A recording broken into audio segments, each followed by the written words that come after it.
The nuclear weapons disposal facility on Shadow Moses Island in Alaska's Fox Archipelago was attacked and captured by next-generation special forces, being led by members of Foxhound. They're demanding that the government turn over the remains of Big Boss, and they say that if their demands are not met within 24 hours, they'll launch a nuclear weapon. You'll have two mission objectives. First, you're to rescue DARPA Chief Donald Anderson and the president of Armstech, Kenneth Baker. Both are being held as hostages. Secondly, you're to investigate whether or not the terrorists have the ability to make a nuclear strike, and stop them if they do. What's the insertion method? We'll approach the disposal facility by sub. And then? We'll launch a one-man SDV. After the SDV gets as close as it can, dispose of it. From there on, you'll have to swim.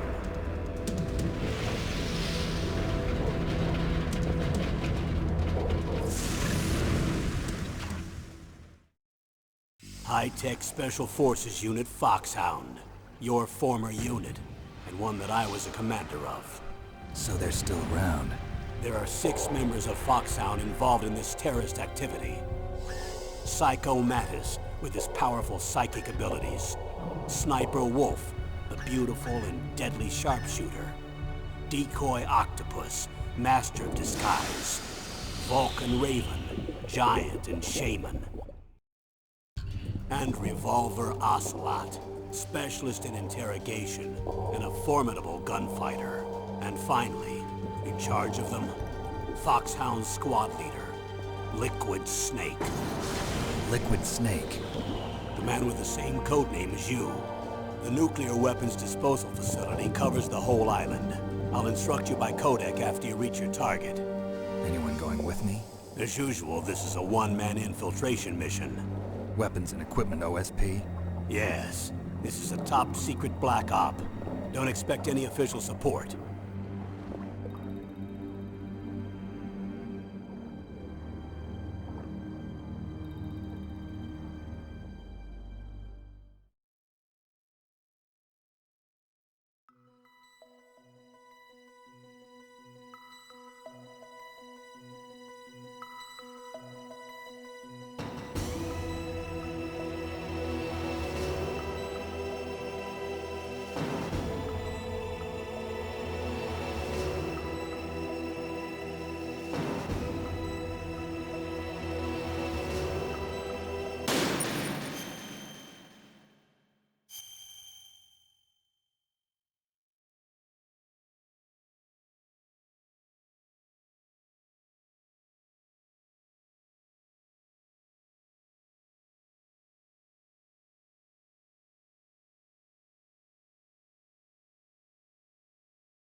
This right there. Right there. Look. Oh, we got some lava in our smeltery right there. We just double our iron. We're just gonna find some iron right there. Oh, there we go. We're just gonna just meander over here. Oops. You don't want to be a dumbass like me. Oh. No, this will melt the iron.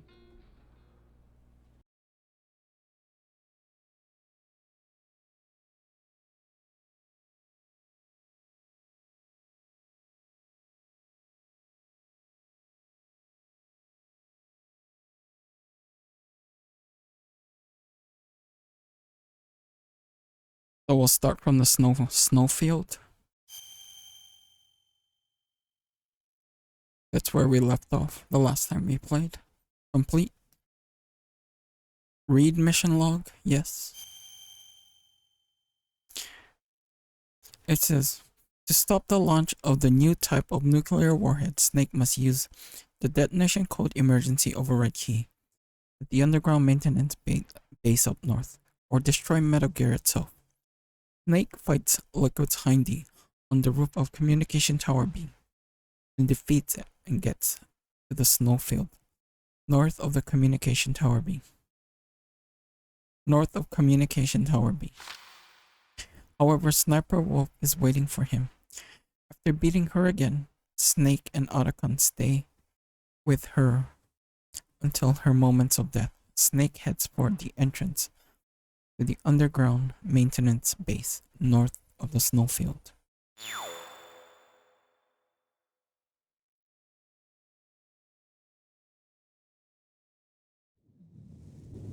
So right here, if we call Campbell, they're gonna talk about Sniper Wolf. A sad story. We shouldn't have turned our backs on the Kurds after the Gulf War. Listen, we're not responsible for her choices. Everyone decides their own fate, no matter where they were born. Words like fate, karma, it's just an excuse for giving up if you ask me. I don't agree with you. Maybe if she hadn't been born on a battlefield, she might have had a happier, more fulfilling life. She might not have turned into a killer. ... Campbell again. Snake, hurry up and get to Metal Gear's underground base. The entrance should be towards the back of the snowfield. Nastasha. As long as the strategy of nuclear deterrence continues, nuclear weapons may be reduced, but they will never be eliminated. If you think about it, nuclear reduction does not mean much without elimination as the ultimate goal. I used to work in the DIA. I figured the only way to achieve nuclear elimination was to work from the inside to convince them of the ineffectiveness of the deterrence theory. Seems like you're pretty focused on that issue. Victims of nuclear radiation are a sad thing to see, and I have seen a lot of it. I have seen more than enough of it. I was born and raised in Pripyat, Ukraine. I was 10 years old on that day, April 26, 1986. You don't mean... Yes, Chernobyl. That is the day that changed my life and thousands of other lives. I live just 3 kilometers north of there. 600,000 to 700,000 people were evacuated. Over 650,000 children suffered the effects of radiation poisoning. Between 1986 and 1993, 12,000 children died. My parents, and many others like them who helped in the cleanup, died a few years later from radiation sickness. We must rid this world of all nuclear weapons before they cause more misery, before they destroy the delicate environment that keeps us alive.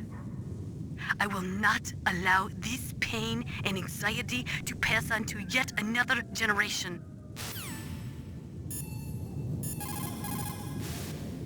If we do not drastically reduce the number of stockpiled nuclear weapons, it is going to become easier and easier for terrorists to get their hands on them. That means more terrorist attacks like this one. There was some talk about both sides reducing their nuclear stockpiles to a core deterrent force of less than 500 missiles each, and declaring that there would be no nuclear counterstrike in the event of the use of conventional or chemical weapons. But talks fell through. It seems that America is unwilling to relinquish its position as the most powerful country in the world. There is no doubt about it. After the Cold War ended, the chance of a full-scale, worldwide nuclear conflagration was diminished. But on the other hand, the chances of local tactical use of nuclear weapons greatly increased. Civil wars, revolutions, regional disputes. It seems like there is a new war popping up somewhere every day. And many of them are the result of centuries-old hatred between different ethnic or religious groups. These people do not think rationally or logically. In such conflicts, there is no concern for the high civilian casualty rate, and international criticism means little. A nuclear deterrent is meaningless because emotions run so hot. Furthermore, unlike strategic nuclear missiles, the decision to use tactical nuclear missiles is in some cases left up to battlefield commanders. It is pretty scary. As long as nuclear weapons continue to proliferate, the chances that someone is going to use them will also continue to grow. Ironically, the policy of nuclear deterrence has prevented the elimination of nuclear weapons. The entire basis for determining them to be illegal has been undermined by this military policy. In other words, nuclear weapons cannot be declared illegal because we have an entrenched policy which makes them legal ipso facto. America and Russia are not the only countries with nuclear weapons. During the Cold War, the UK, France, and China publicly declared the existence of their own nuclear arsenals. Since we entered the 21st century, we have confirmed the existence of nuclear weapons programs in countries throughout Africa, the Middle East, South America, and Asia. Nukes are steadily proliferating. The 21st century is paying for the 20th century's failure to plug the holes in the NPT and for the IAEA's failure to tighten nuclear control measures. The IAEA was established in 1957 to oversee peaceful as well as military applications of atomic power. But the IAEA can only investigate those countries which request an investigation. Furthermore, the timing of the inspection must be approved by the country in question. They are not allowed to do sneak inspections. The country that is being investigated can even dictate the nationality of the inspectors that they will allow in. In the late 1970s, Iraq would only allow inspectors from Bulgaria and Russia to enter the country. The IAEA does not even have the authority to level fines against countries who have committed infractions. After the Gulf War, they discovered that Iraq had been developing nuclear weapons in secret right under the investigators' noses. Unfortunately, as an organization, the IAEA just did not have the teeth to effectively stop the proliferation of nuclear weapons and technology. In 1970, all 5 nuclear powers, America, the Soviet Union, France, England, and China, signed the NPT. The treaty provided that the non-nuclear equipped countries could receive assistance for peaceful applications of nuclear power. But military applications of nuclear power were strictly prohibited, and the IAEA was given the responsibility of investigating countries who were suspected of being in non-compliance with the NPT. But the IAEA could not stop the proliferation of nuclear weapons either. Not only couldn't the IAEA levy any penalties against violating nations, but it became impossible to distinguish between technologies which would lead to military development and technologies which were for civilian applications. According to the military doctrine, which is the basis for NATO expansion, a preemptive nuclear strike may be undertaken if there is a sufficient threat of a regional conflict spreading to a large-scale war. In the face of all this NATO expansion, Russia might feel the need to flex their nuclear muscles, if only to show NATO that even with their aging arsenal and diminished army, they are still a major power. There is no doubt about it. After the Cold War ended, the chance of a full-scale, worldwide nuclear conflagration was diminished. But on the other hand, the chances of local tactical use of nuclear weapons greatly increased. Civil wars, revolutions, regional disputes. It seems like there is a new war popping up somewhere every day. And many of them are the result of centuries-old hatred between different ethnic or religious groups. These people do not think rationally or logically. In such conflicts, there is no concern for the high civilian casualty rate, and international criticism means little. A nuclear deterrent is meaningless because emotions run so hot. Furthermore, unlike strategic nuclear missiles, the decision to use tactical nuclear missiles is in some cases left up to battlefield commanders. It is pretty scary. As long as nuclear weapons continue to proliferate, the chances that someone is going to use them will also continue to grow. Think she's repeating the dialogue? One more time, just in case, just to check. Wow. Ironically, Yeah, she's repeating. Master? Master, you and I, we're nothing more than dogs, are we? That's not like you, Snake. Don't let what Sniper Wolf said bother you.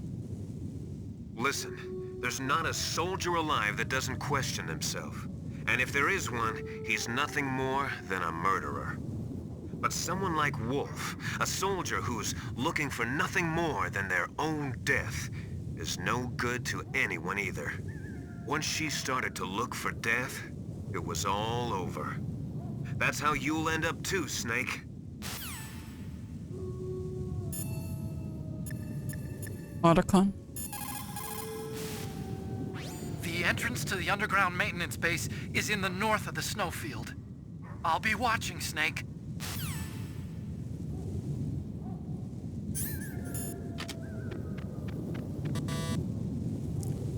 We have to beat Raven in order to get into this door because he has the key.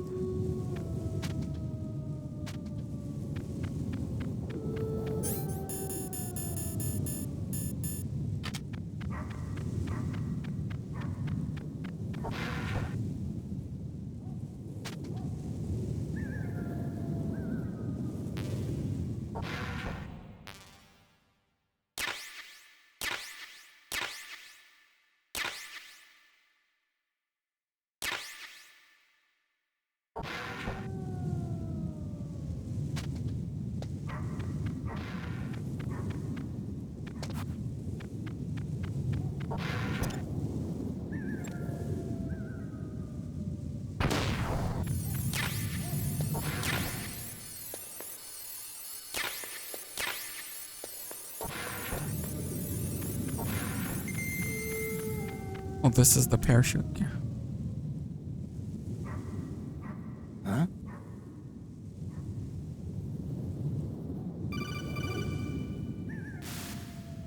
Colonel, listen to me. I found a parachute near the wreckage of the Hind. A parachute? You don't think that Liquid survived? Impossible. As soon as he jumped out of the pilot's seat, he'd be sliced up faster than an onion on an infomercial. so what's that parachute doing there then? I have no idea. A trap? Either that, or a message. To me. Meaning I'm not dead, I suppose. Maybe. But I think it's more like I'll string you up. Well, in any case, don't let your guard down. I won't.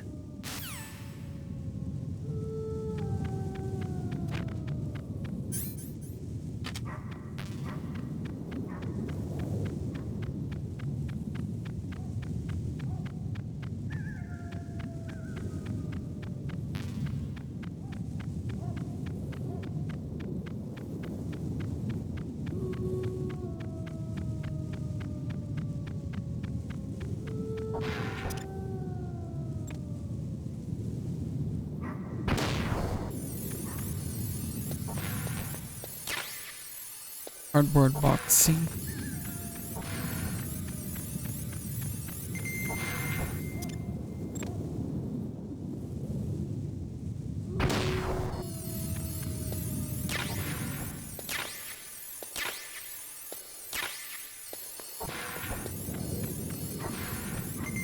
Now we can go.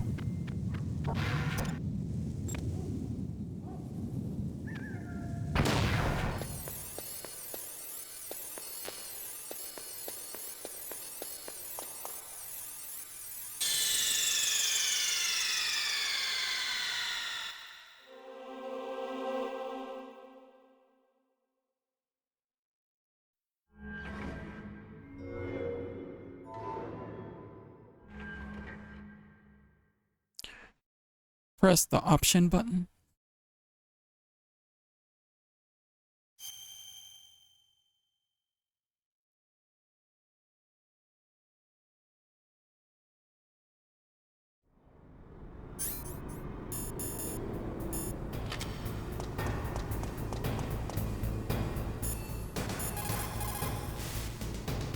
The entrance to the underground base is further below. There should be a cargo elevator that you can take down somewhere around there. Try to find it. Nastasha. There is no doubt about Yeah, she's repeating.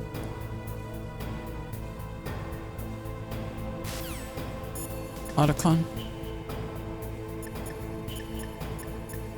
Master. War brings out the cruelty of man. No matter how the soldier was brought up, they all turn into animals when they're thrust into the heat of combat. Otacon. There's a cargo elevator in the northeast part of the bottom floor. You can take that to Metal Gear's underground base. You'll spot it right away. It's got a big patrol light attached to it.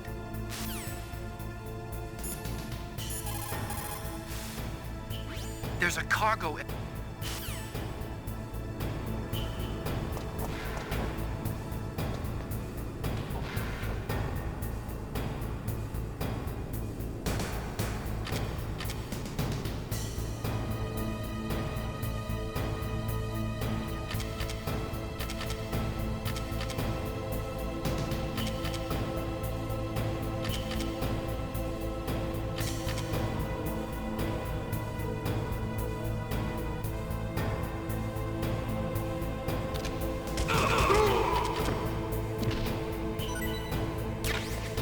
And then we'll use the stinger to take this out right here. Not the stinger, but the Nikita.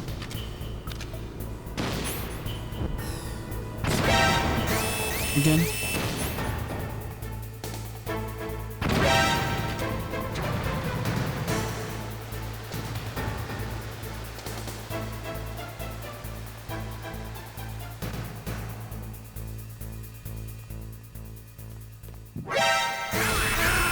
Oh!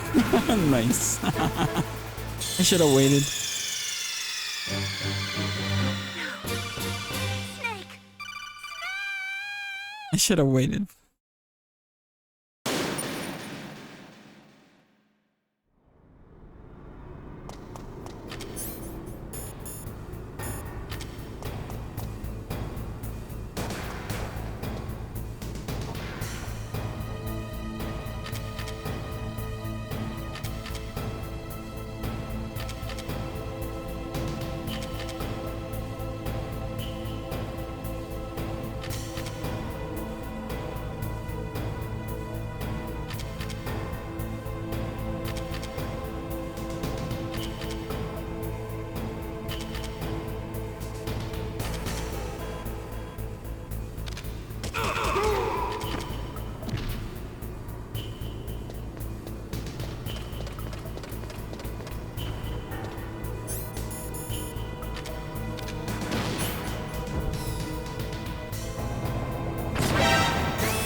Metal Gear is straight down. Better move it. There's no time. The terrorists are ready to launch. Negotiations are all finished, The government can't cave into terrorist demands. but they're threatening to launch a nuclear weapon. They've made their final decision. Why is the White House being so inflexible? Colonel, is there still something you're hiding from me? Snake, please. Just concentrate on stopping them, okay?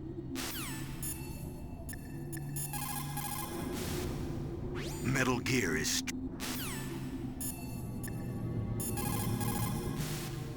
You found body armor. It will lower the damage you take from gunfire. It is designed to prevent bullets from penetrating, but you will still feel the impact from the bullets. Don't rely on it too much.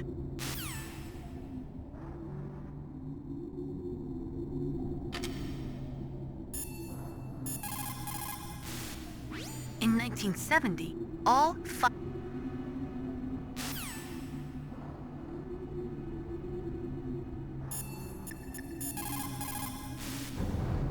If you take that cargo elevator down, you'll wind up in Metal Gear's underground maintenance base.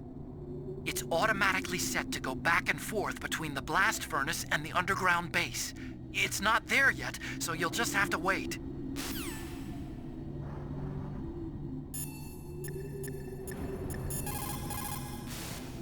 War brings out the cruelty of man.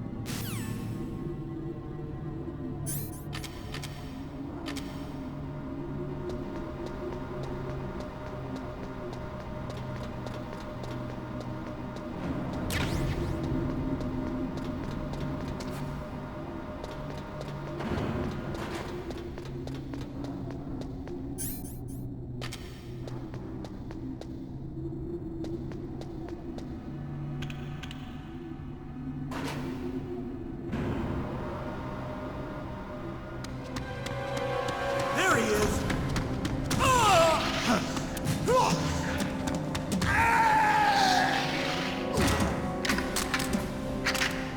Damn.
It's called Otacon.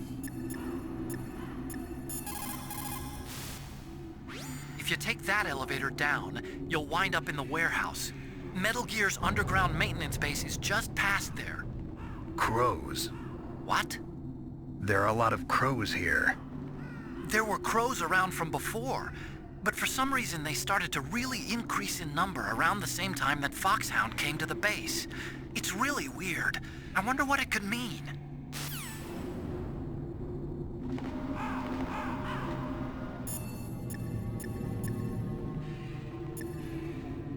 Master?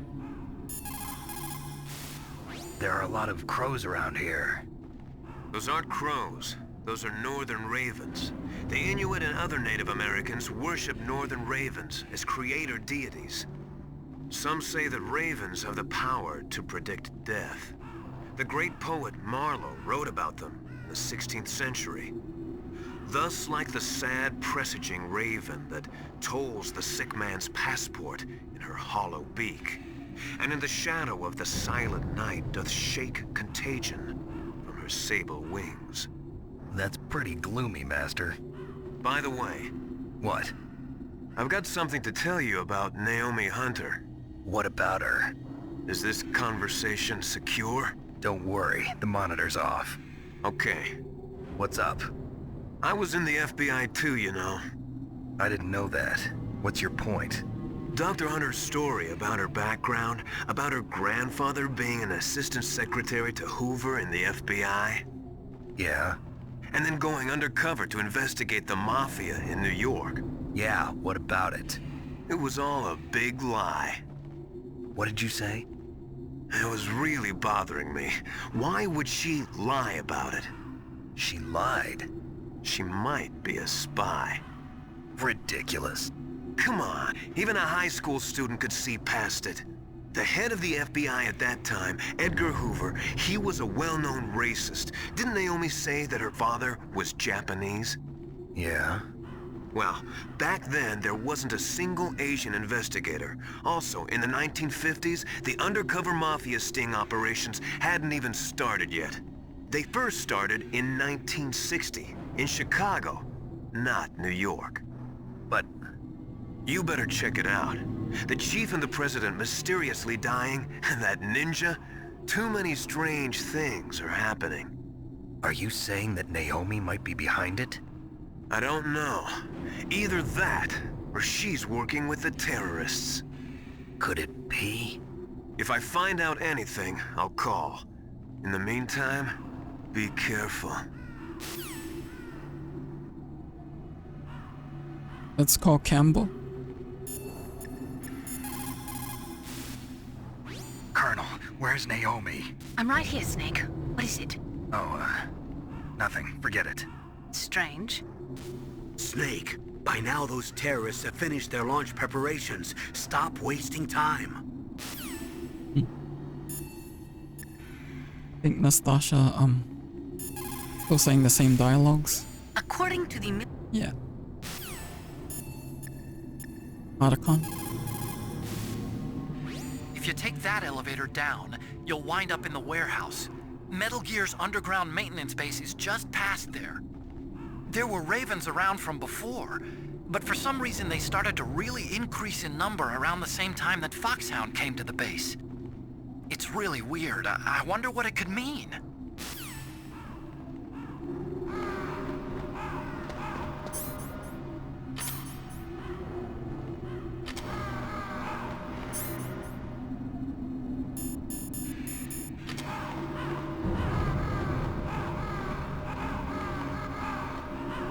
If you shoot the crows, they get mad at you. Campbell them. So funny.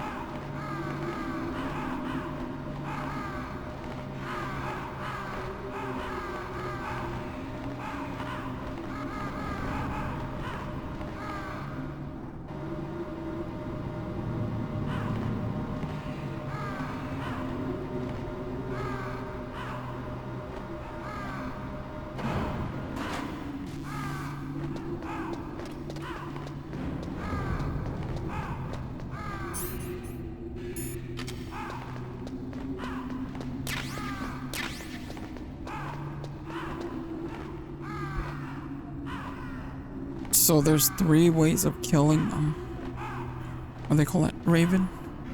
You could either use the Nikita missile, You could use the Stinger missile, more like 4 ways. You could use the C4 or you could use the Claymore. I usually go C4.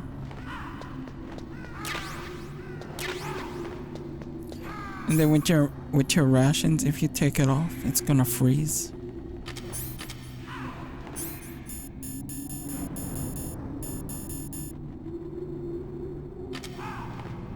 Nope. If we call liquid, I think he's gonna talk about that. With your rations freezing. I want to ask you about Naomi. I'm looking into the details now, but it doesn't look good. Weren't you ever suspicious about her, Snake? Snake, keep your guard up. That place is right in the middle of the permafrost. Just like the name says, it never melts. I've heard over 85% of Alaska is permafrost. It's extremely cold there, Snake. If you don't hurry, your sea rations will freeze.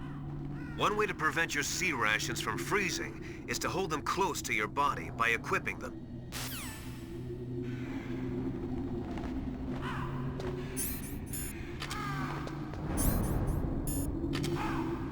Little boss fight right here, Raven.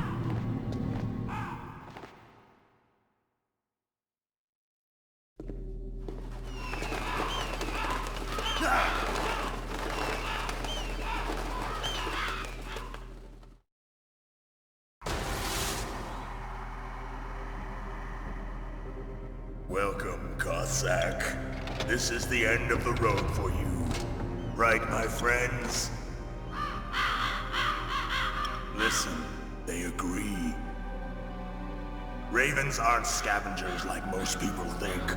They're simply returning to the natural world, that which is no longer needed. Sometimes they even attack wounded foxes. You were the one in the M1 tank? Must have been a tight fit for a big boy like you. But that was no true battle. The Ravens and I were testing to see what kind of man you were. The judgment is decided. The Ravens say you are a true warrior. Am I hallucinating?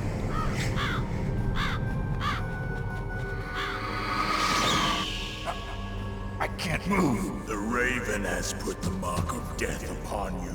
Blood from the east flows within your veins. Your ancestors too were raised on the barren plains of Mongolia. Inuit and Japanese are cousins to each other. We share many ancestors, you and I. I don't have any crows in my family tree. You jest, but indeed ravens and snakes are not the best of friends. Nevertheless, you will make a worthy adversary. You live in Alaska too. You know of the World Eskimo Indian Olympics? Yeah, I know it. Must be a real threat in the muck-duck eating contest. Yes, you are right. But there is another event that I excel at. It is called the ear pull. It is an event where two opponents pull each other's ears while enduring the harsh cold. It tests spiritual as well as physical strength. You want to pull each other's ears? The form is different, but the spirit is the same. Rejoice, Snake! Ours will be a glorious battle. This isn't glorious, it's just plain killing. Violence isn't a sport. Well, we'll see if there's iron in your words. Let's do codec calls. We'll go with Campbell first. Vulcan Raven is half Native Alaskan American and half Inuit. He was raised as a shaman, and they say he has supernatural powers. During the Cold War, he trained in Russia with the Bimbo, the Soviet Special Forces. In 1993, he was demoted by President Yeltsin following his coup d'etat, so he fled the country and became a mercenary. After that, he joined those rent-a-war bastards at Outer Heaven, Inc. He stayed there until he joined us in Foxhound, thanks to a strong recommendation from Revolver Ocelot. That cannon he's holding is a 20mm Vulcan gun. You usually see them mounted on fighter planes. You can't take him on in a firefight. He'll make mincemeat of you. He's not just strong, Snake. He's a graduate emeritus from Alaska University, so he's a quick thinker, too. In any case, you'd better not try to attack him from the front. Normal weapons are no match for his 20mm Vulcan. Try to attack him from the sides or behind.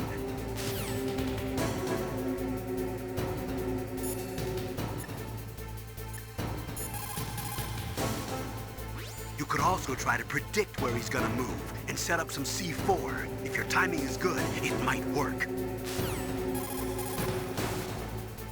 You're at a disadvantage in a frontal assault. Try attacking him with a remote-controlled missile. Maneuver it between the containers to get it to come up behind him. But if you fly the missiles too slow, they'll get shot down even if they approach him from behind. Try to get them close by flying them at top speed or by maneuvering them around corners. You're at a disadvantage in a... Nastasha? It looks like Raven is holding an M61A1 20mm multi-turreted machine gun. They are usually mounted on F-16s. With its 6 rotating turrets, it can fire 4,000 20mm rounds per minute, and it is accurate too. If you come at him from the front, he'll turn you into burst.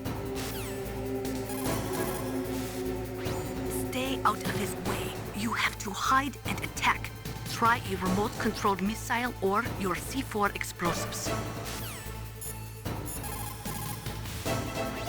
Stay out of his... Master?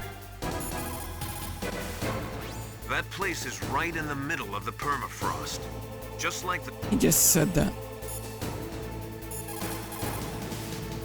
A native Alaskan American, huh? Probably Athapascan. They're originally from the same tribe as the Apaches and Navajos of New Mexico. Anthropologically, they're related to the Japanese. There are even linguistic similarities between Athapascan languages and ancient Japanese. You and he probably share many of the same ancestors. Master, I don't remember telling you that I was part Japanese.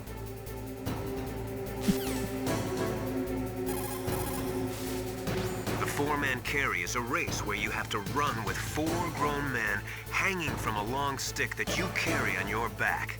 Apparently, Raven does it with 6 men. The 4-man carry is a race where you have... Okay, he's repeating. Otacon? That room is still under construction because their main priority was to finish Metal Gear's underground base. But the good thing is, with all those containers, it should be easy to hide, right? That room is still One more time with Campbell. When the containers get destroyed, they'll block your way. Try to take him out before that happens. Last one. You're at a disadvantage in a... Yeah, okay.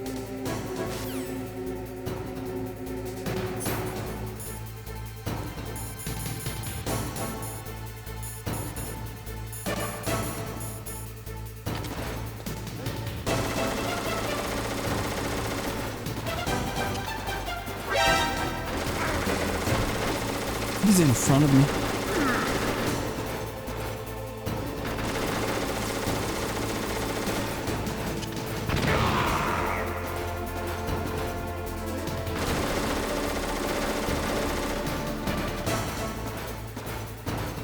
Come on out!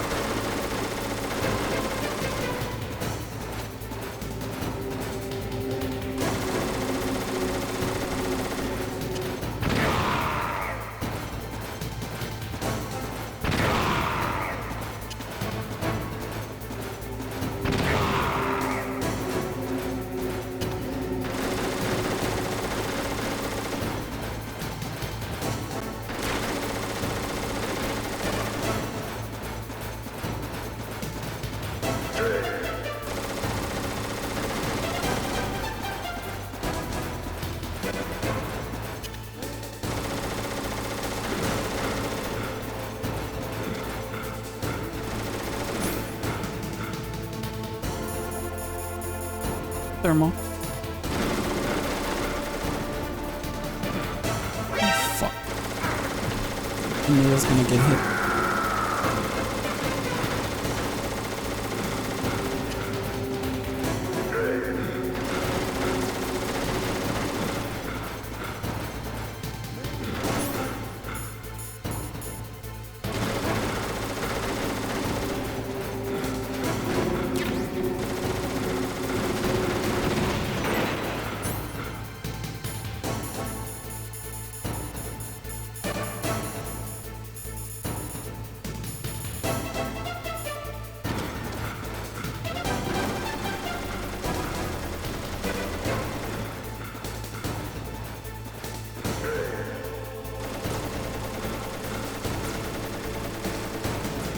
He's not gonna run forward.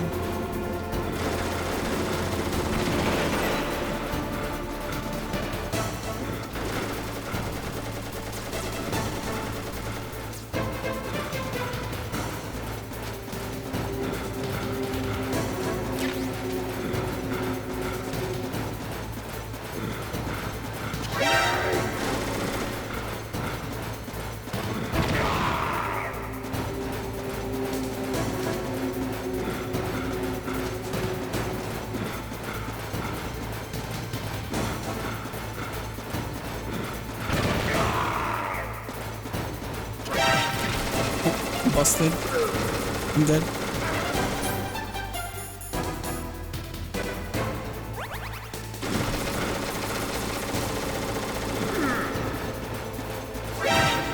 Oh. Yeah.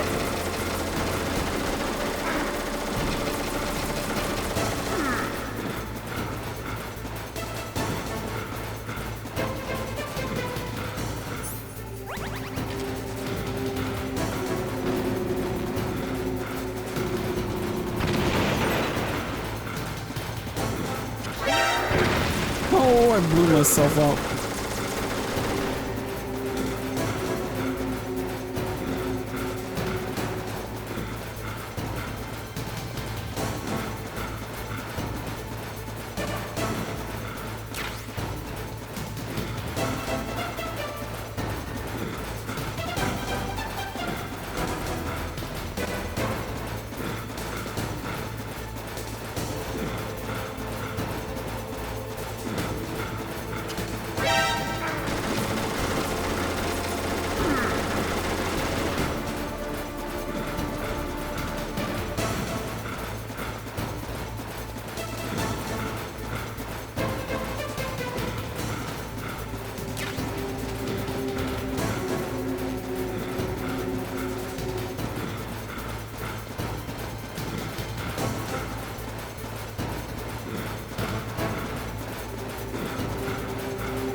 I'm gonna die.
Just as the boss said, it is my existence which is no longer needed in this world.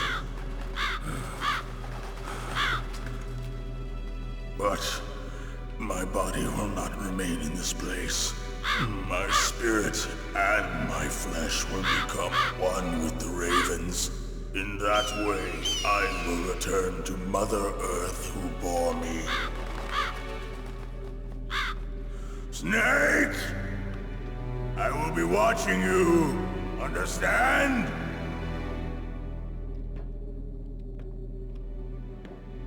Snake, take this security card.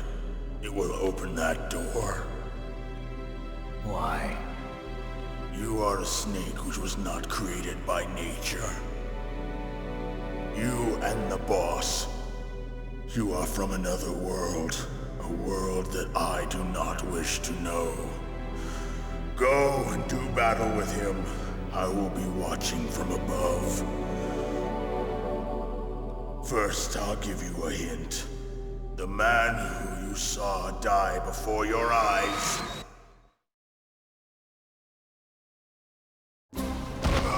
What is it?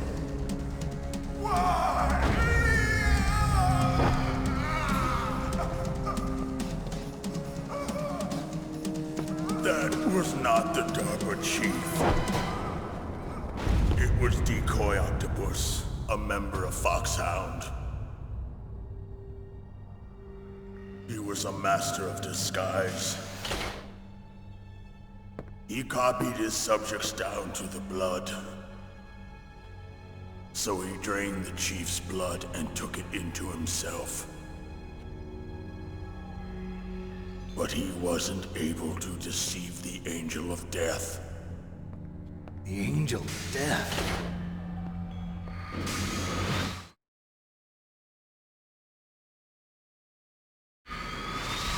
But why go to so much trouble? Why impersonate the chief? That is the end of my hint. You must solve the rest of the riddle yourself. Snake, in the natural world, there's no such thing as boundless slaughter. There is always an end to it. But you are different. What are you trying to say?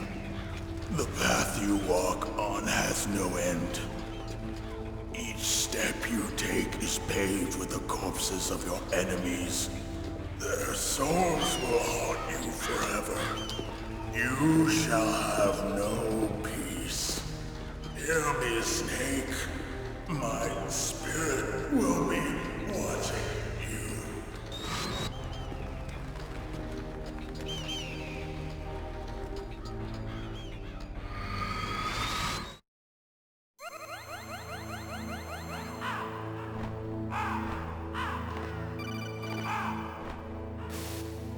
Snake, it's me. Master. It's about Naomi. Turn your monitor off. What about Naomi? Colonel, is Naomi there? No, she's away. She's taking a short nap. So what is this about Naomi? Okay, maybe we'd better let the Colonel hear this too. Yeah. Go on, Master. Well, basically, Dr. Naomi Hunter is not Dr. Naomi Hunter at all. What? I thought her story of her background sounded kind of fishy, so I checked it out. And? There is an actual Dr. Naomi Hunter, or I should say, there was one. But she's not the woman we know. The real Naomi Hunter disappeared somewhere in the Middle East. Our Naomi must have somehow obtained her identification papers. So then who is she really? She must be some kind of spy. A spy? Yes. Maybe she's been sent to sabotage this operation. Are you saying she's with the terrorists? I don't want to believe it either, but she is working for Foxhound. So you think she had a part in the uprising? Or she could be working with some different group altogether. Different group? It couldn't be. Place her under arrest. What? She's betrayed us. She needs to be arrested and interrogated to find out who she's with. If she's one of their spies, then we're in big trouble. What do you mean? Nothing. Have you let her in on some kind of vital secret or something? Does this have anything to do with the mysterious deaths of the DARPA chief and the Arms Tech president? I have no idea. Anyway, we cannot allow her to participate any further in this mission. Wait a minute. Without her, we can't complete this mission. I knew it. You're hiding something. Give me some time. I'll try to get it out of her. Hurry then. We've got to figure out who she is and what she's doing here. I understand. Snake, give me some time. I don't have any time left for you.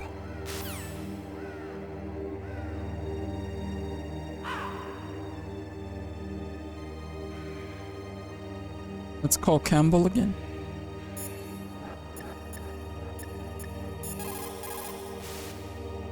Snake, if it's about Naomi, I'm looking into the matter right now. Give me a little more time.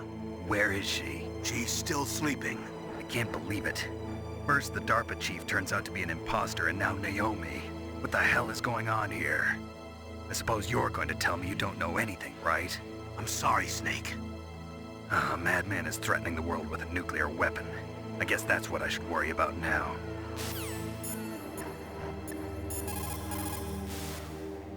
Snake, hurry up and get to Metal Gear's underground base. It's north of the warehouse where you fought Raven. Master. Snake, I'm sure that woman calling herself Naomi is some type of spy. And now I'm starting to think that Campbell might be hiding something too. Don't trust him. He's getting manipulated. Sometimes, even though you know it's a losing battle, you just have to fight or be damned. A narrow chance is still a chance. Nastasha. There is no doubt in Yeah, she's repeating shit.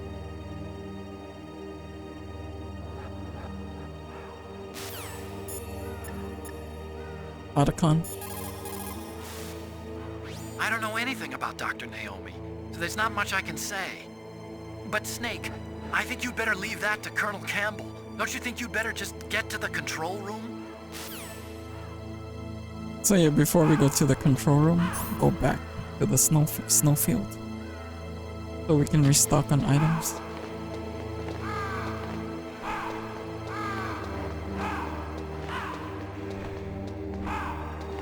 Since we have the level 7 key.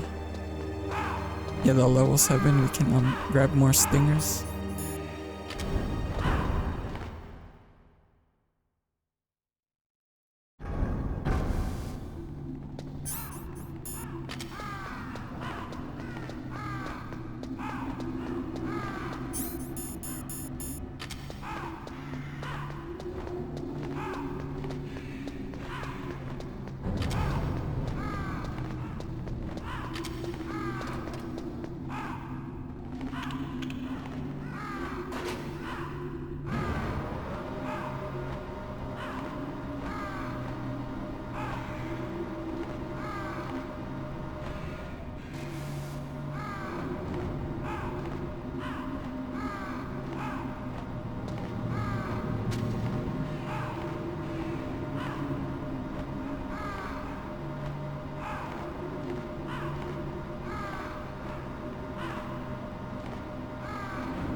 We'll use the chaff since there's a gun turret.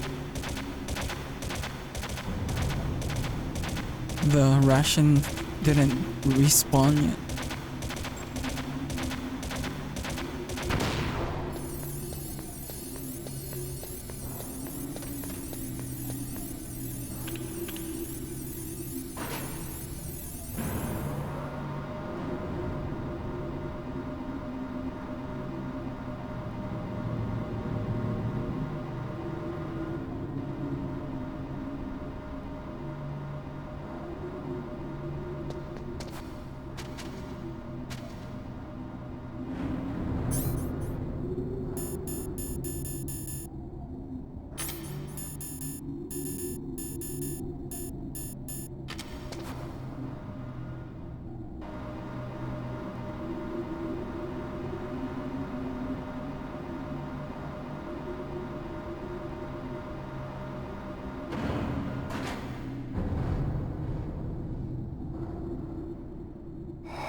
You only have one stun grenade.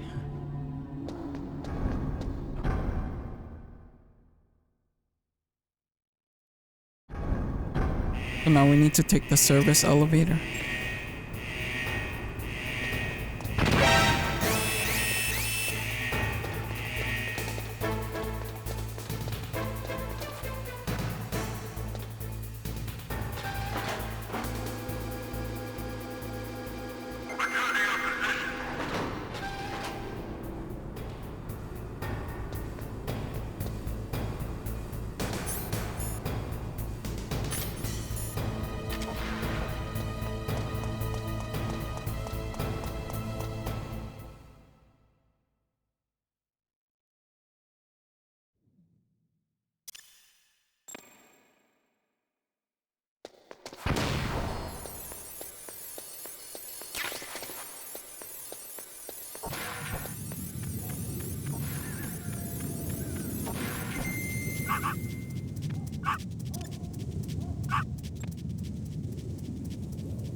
More Stinger missiles.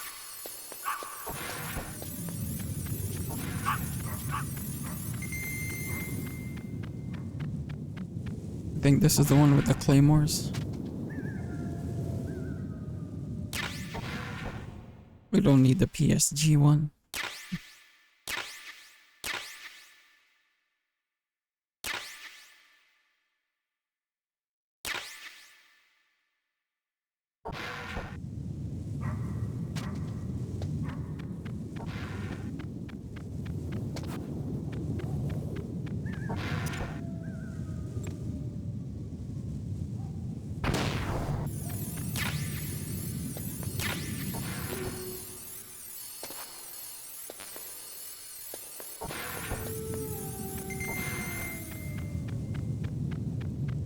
There's a ration.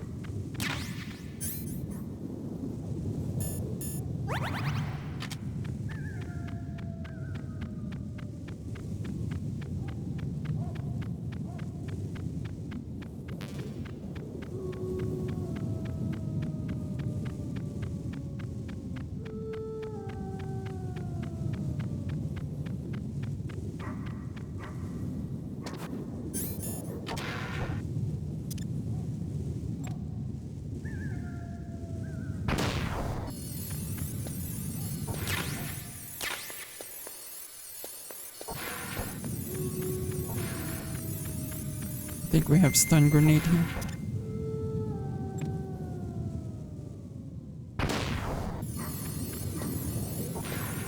No stun grenade.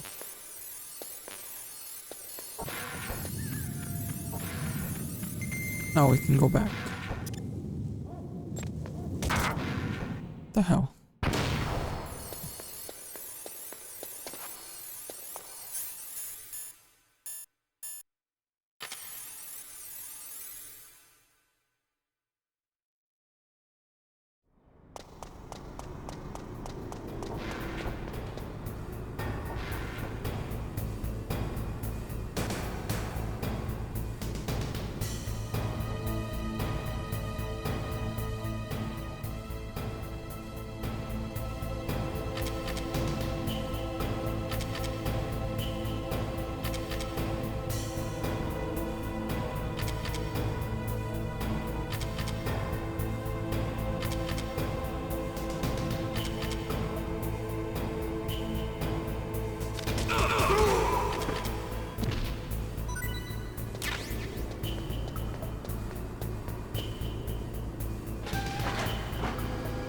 Now we can go to where Metal Gear is at.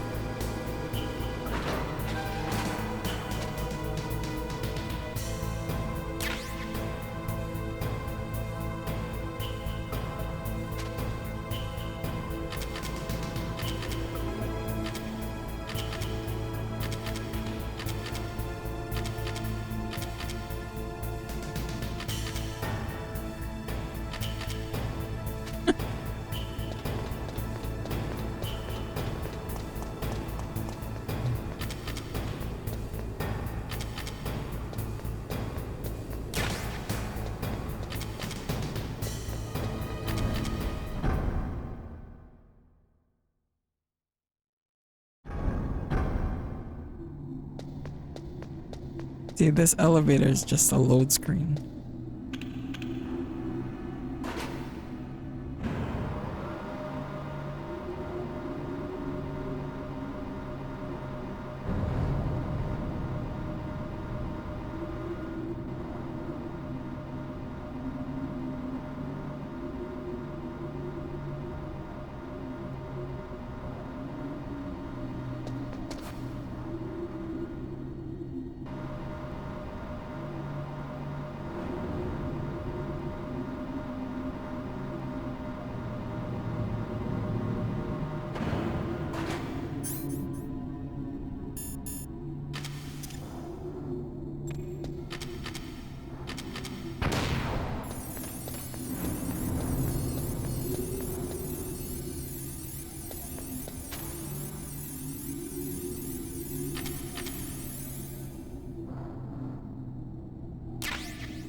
Ambo. Snake, hurry up and get to Met. No, he's saying the same shit.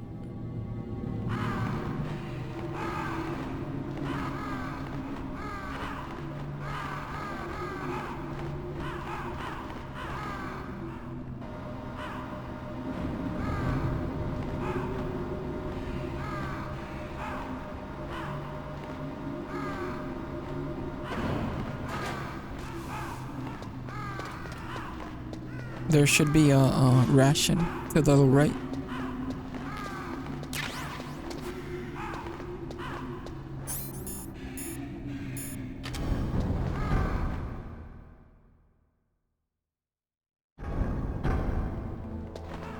Now we can go forward. So the next area, there's a lot of gun turrets, so you just hug the right side of the wall.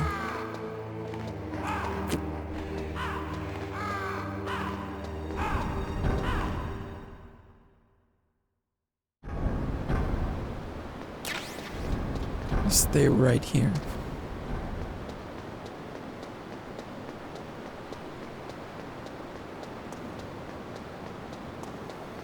Stinger.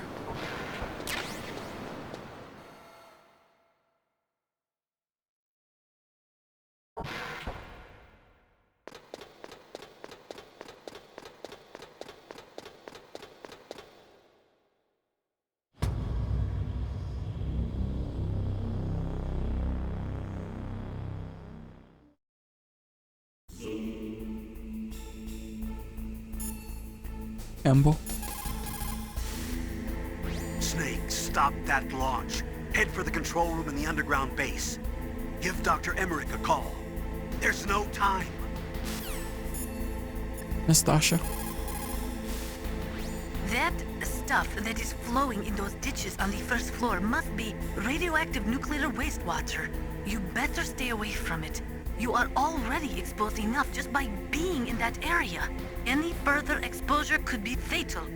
That place does not have a nuclear processing facility. It must be some other kind of nuclear material that is leaking, besides the dismantled nuclear warheads. Probably spent nuclear fuel or something. Anytime fuel is burned in a nuclear reactor, it will always produce, as a waste product, some spent fuel mixed with highly toxic radioactive compounds. Spent nuclear fuel stays radioactive for 300 years. In other words, this material will remain lethal for the next 3 centuries. There was a time when we thought it was safe to seal nuclear waste in special containers and bury it in a layer of rock salt without much exposure to underground water. Even though we now know there are big problems with that, we still do not have an effective disposal solution. Most of the nuclear waste we produce is just shoved underground with no intention of ever processing it. It is like an ostrich with its head in the sand. No. There is a process which involves mixing the nuclear waste with low-grade uranium to convert it into a mixed oxide fuel for burning in light water reactors, usually in the form of glass logs. But MOX contaminates a nuclear reactor more quickly than low-grade uranium. It is also highly toxic. It is economically unfeasible unless the price of uranium is more than 4 times what it currently is. Not only that, you cannot ignore the danger inherent in transporting the MOX from the processing factories to the nuclear reactors. An accident could lead to radioactive contamination, or the materials could be hijacked by terrorists. No, I do not think MOX could be called a viable solution to the problem of plutonium disposal. There is only one effective use for nuclear waste: military applications. You see, after chemical reprocessing, they can separate plutonium from the nuclear waste. Nuclear weapons normally use military-grade plutonium-239 with a purity of 93 to 94%. It is made in special nuclear reactors designed for military applications. On the other hand, the plutonium in spent nuclear fuel only has a purity of about 60%. But that does not mean that spent nuclear fuel cannot be used for military applications. America has been successful in tests using weapons made from nuclear reactor-grade plutonium. That means that eventually, everyone will be able to make nuclear weapons from plutonium separated from spent nuclear fuel. Spent nuclear fuel can also be used to make depleted uranium bullets or shells. They are armor-piercing anti-tank rounds. DU is 2.5 times denser than steel and 50% denser than lead, so it makes it an extremely effective armor-piercing weapon. It can cut through tank armor like a hot knife through butter. Unfortunately, when a DU round explodes, it spreads a fine dust which, when absorbed into a body, supposedly causes terrible long-term health problems, including genetic damage. During the Gulf War, American as well as Iraqi soldiers were exposed to DU dust and suffered from radiation poisoning and other illnesses. The American government conducted research to discover whether exposure could lead to cancer or genetic damage, but the results were inconclusive. Some people think that this type of radioactive contamination is what is behind the Gulf War syndrome, but the government will not admit it. They are currently doing research to find ways to transform minor actinoids, such as americium and neptunium, which are highly toxic with long half-lives, into nuclear materials with short half-lives. It is called extinction processing, but it is not being used much due to all the technical and economical problems with it. A serious program for nuclear waste treatment has yet to be established. They are currently doing research to find ways to transform minor... Okay, she's repeating the dialogue. Snake, isn't the detonation code input system in the control room? Hurry up and get in there. Snake, isn't the detonation code input...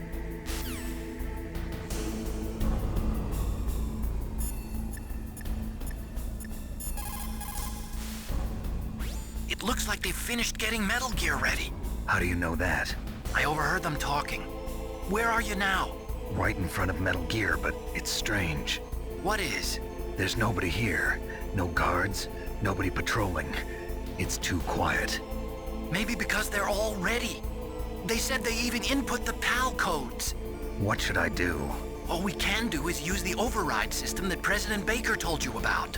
But I've only got one of the 3 keys, and besides that, like Ocelot said, there's some trick to using the keys. Leave it to me. You got some kind of plan? Well, I'm in the computer room right now. I'm trying to access Baker's private files. Baker's files? Don't you need a password? Of course, but there are ways. Are you a hacker? Yep, that describes me pretty well. Does it look like you can get in? I don't know yet. I'll give it a try. I'm counting on you.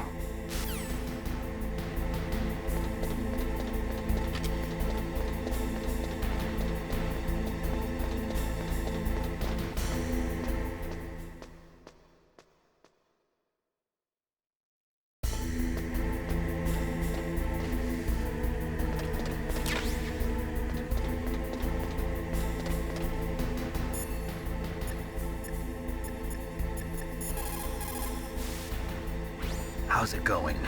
Not bad. I just got past his 3rd security level. He was a pretty careful guy. Do you think you'll break in soon? I never met a system I couldn't bust into. Okay, keep trying.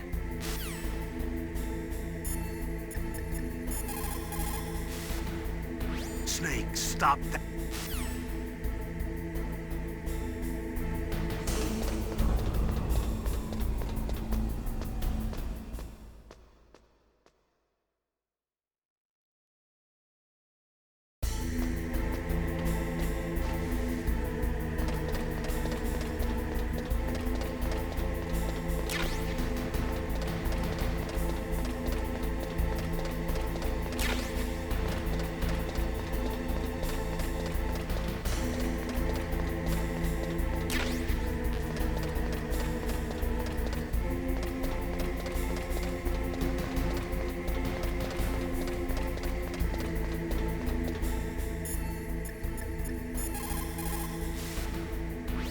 Snake, I did it!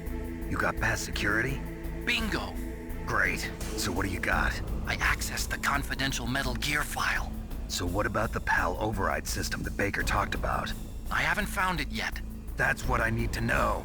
But Snake, I found something else. What? The secret behind the new nuclear weapon.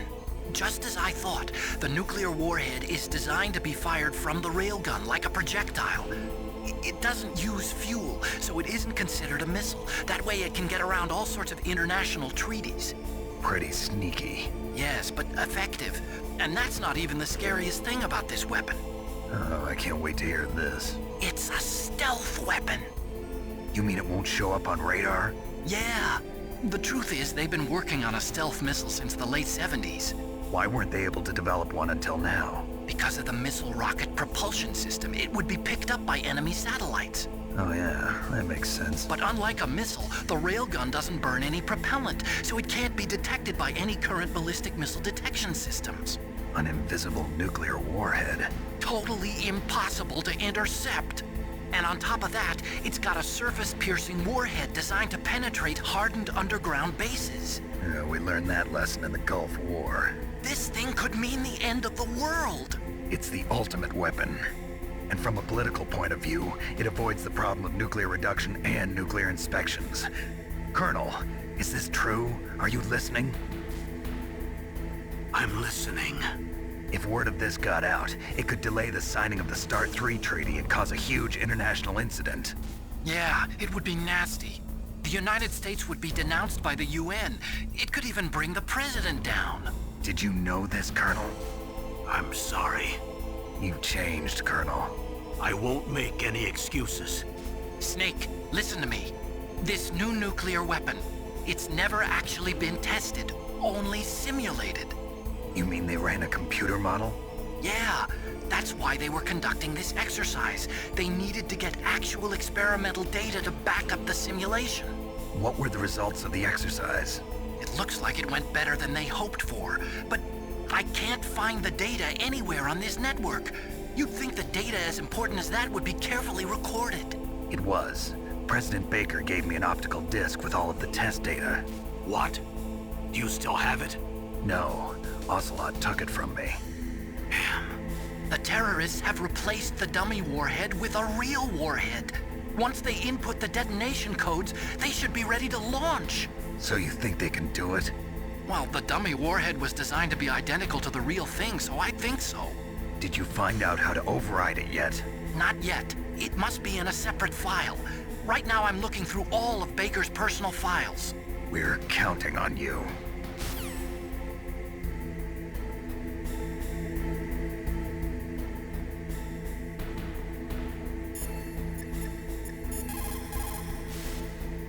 The control room is on the third... Snake, isn't the detonation code input system in the control room? Hurry up and get in there.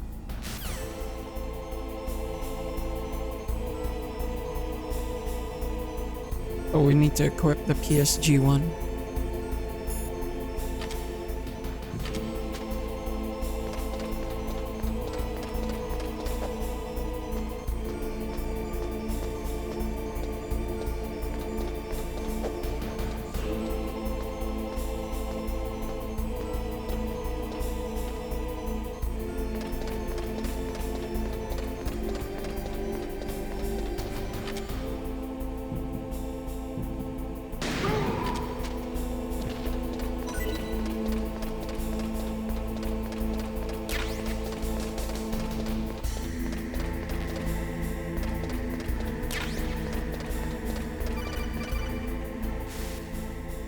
Snake! Did you find it? No, I haven't found out about the override system yet, but I found Baker's ulterior motive. He's just looking to get rich, isn't he? Well, that's part of it. Armstech is in much worse financial trouble than I thought. I know they lost their bid to make the next generation fighter jet. That plus the reduction in SDI spending. It looks like there was even some talk of a hostile takeover. Everything was riding on this project, I guess. And it looks like we were paying a lot of bribe money to the DARPA chief. Bribe money, huh? Yeah, and Baker was a big proponent of the nuclear deterrent theory. I see. So anyway, what about the override? Just give me a little bit longer.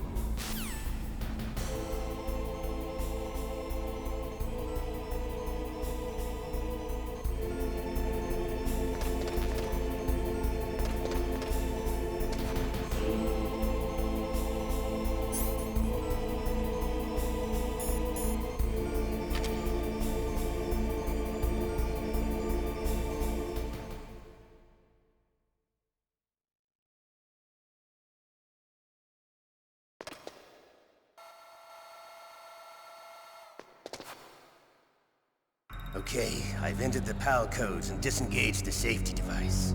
We can launch anytime. There's still no response from Washington.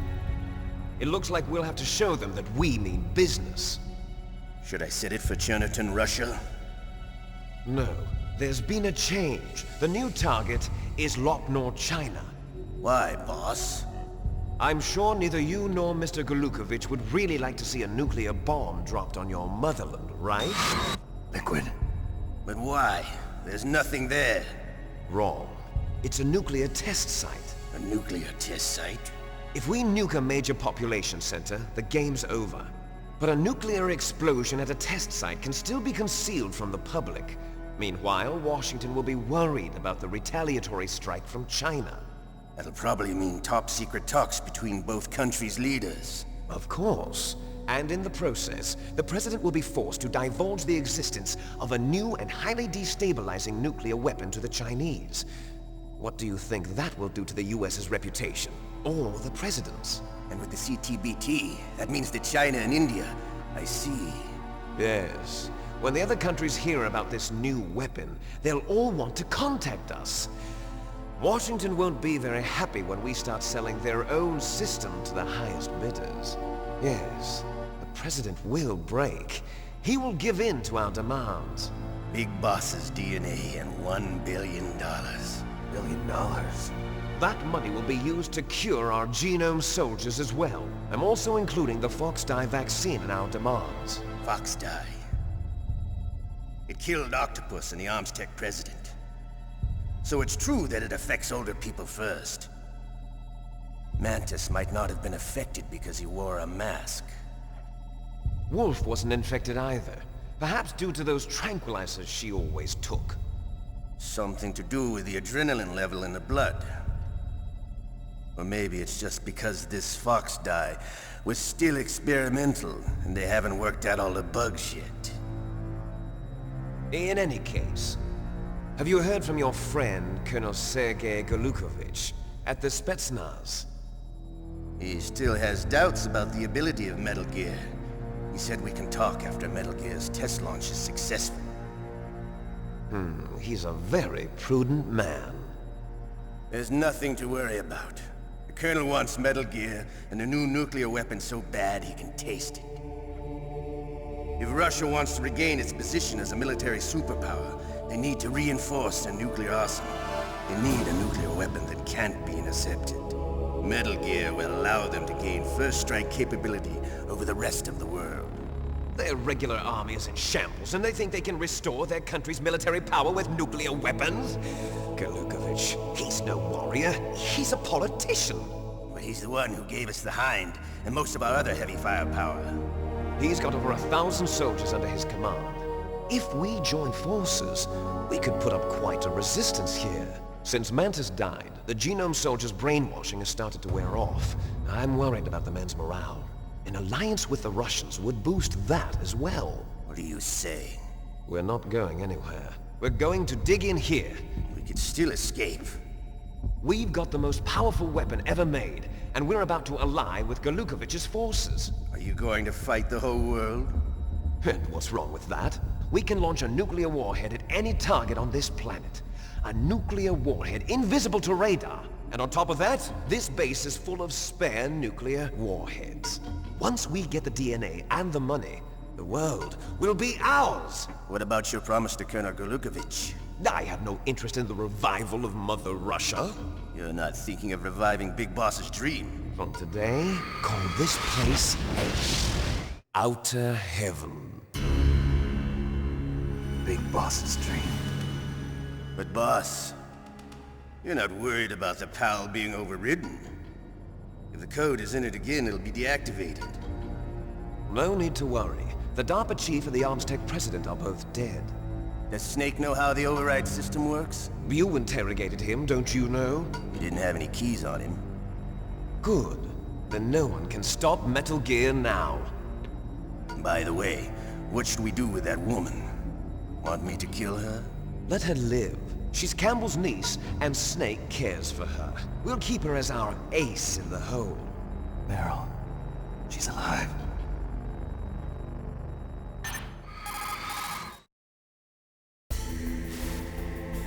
Snake, I found Baker's top secret files. Great job. How's it going there? They've finished inputting the PAL codes. So how do we deactivate them? Okay, you see the override system that the President was talking about? It can also be used to input the detonation codes. You see, if you insert the keys when the warhead is active, you deactivate it. And if you insert them when it's inactive, it becomes activated. And you can only use the keys once. Only once, huh? Yeah, you better get started. We don't have much time. But it takes 3 keys, right? I've only got 1 of them. Hold on a minute. You see, that's the trick. You already have all 3 keys. What are you talking about? The card key is made of a shape memory alloy. Shape memory alloy? Yes. It's a material that changes shape at different temperatures. The key is made out of it. This card key? Yeah. The card key changes shape at different temperatures. So this key is actually 3 keys in 1. Clever. Can you see the input terminals in the center of the control room? I see them. Those 3 laptop terminals are for the emergency input. There should be a symbol on each screen. Each symbol corresponds to a different key. Input the keys in order from left to right. The left one's for the room temperature key. See the symbol? Next to that goes the low temperature key. The one on the right is the high temperature key. Okay, I got it. First, I change the shape of the card, and then I input them in order, right? That's right. All you do is insert the card keys. After you insert the key into the module, a hard disk reads the information contained on it. Once you've finished with all 3 terminals, the code input process is complete. But here's the thing. You can only use the key 3 times. It's an emergency system. It's only meant to be used once. The world is riding on that key, Snake. Who's that? Damn!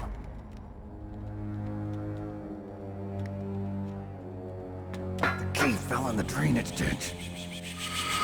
Snake! This is bulletproof glass. There's no way in. I'll enjoy watching you die.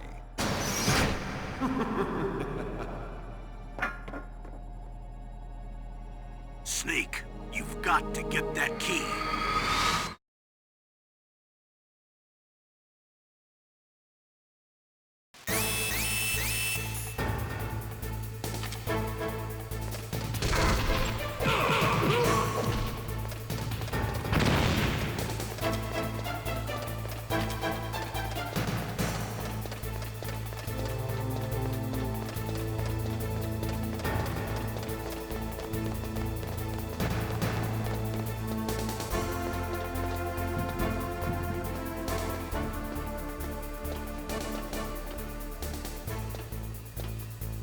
We need to get the key.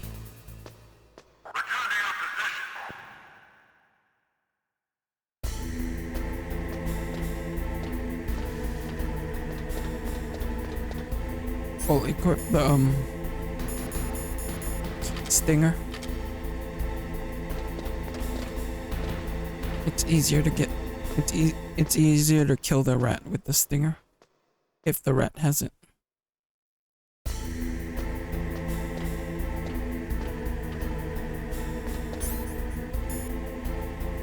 And then we'll equip the mine detector.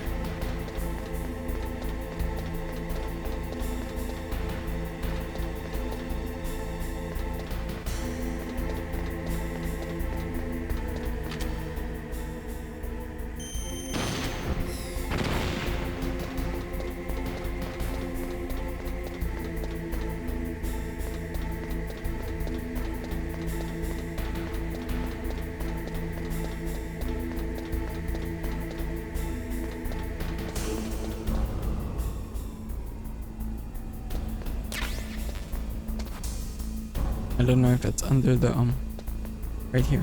There's a pot right here. It's a bomb.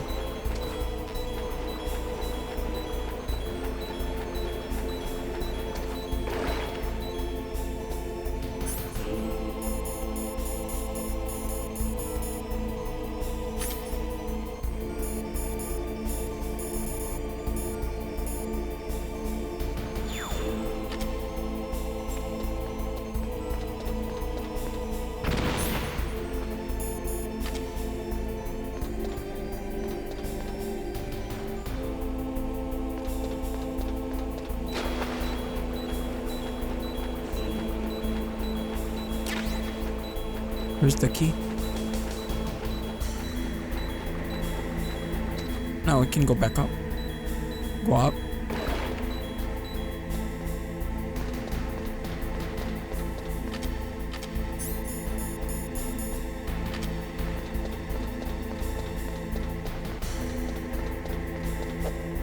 So now we have to insert the room temperature key.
You got the card key back? Good job. Hurry and input it. You got the card key back? Good job. Hurry and input it.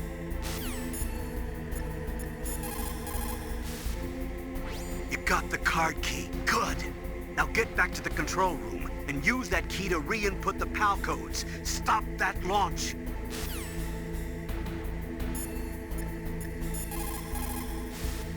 You got the card key back? Good job. Hurry and input it.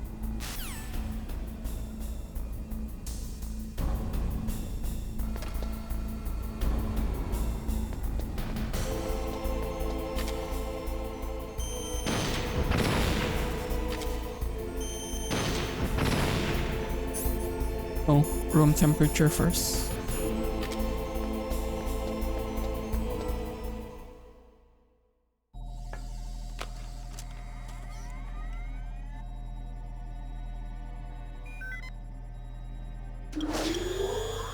PAL code number 1, confirmed.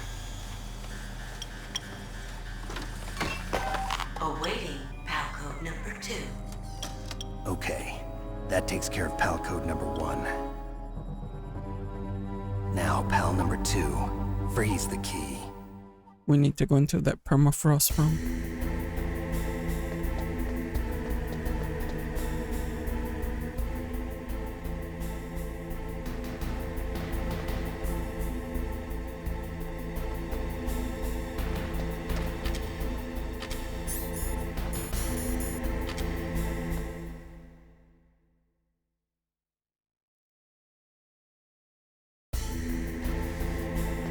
We'll just wait right here till the soldier passes us.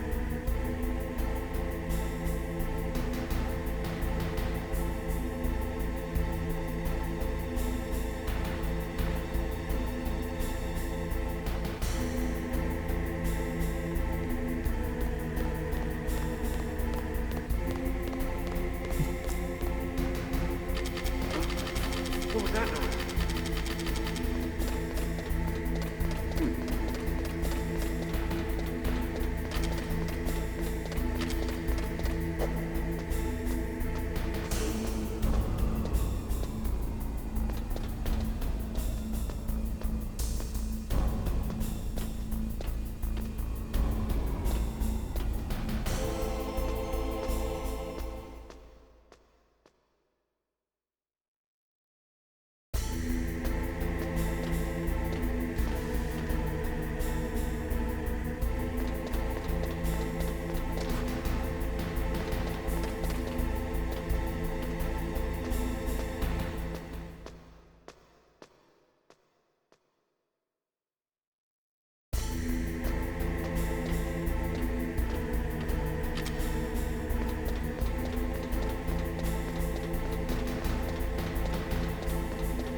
We'll stick to the right again.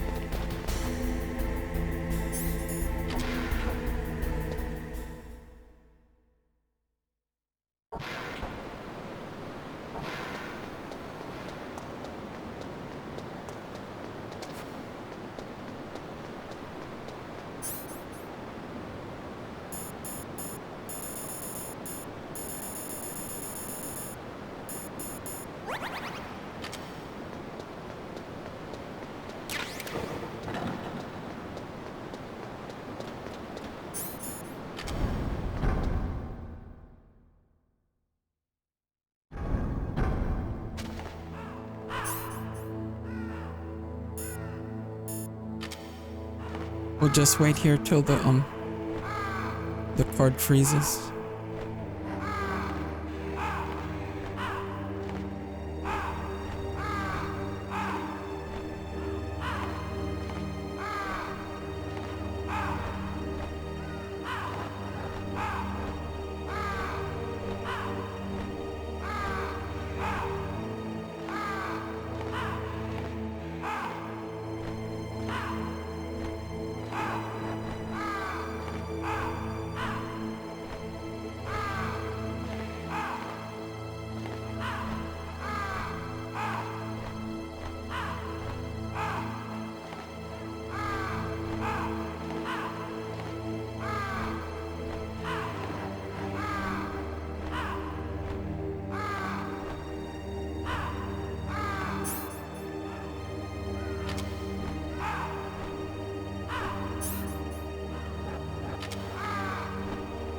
Now we can go.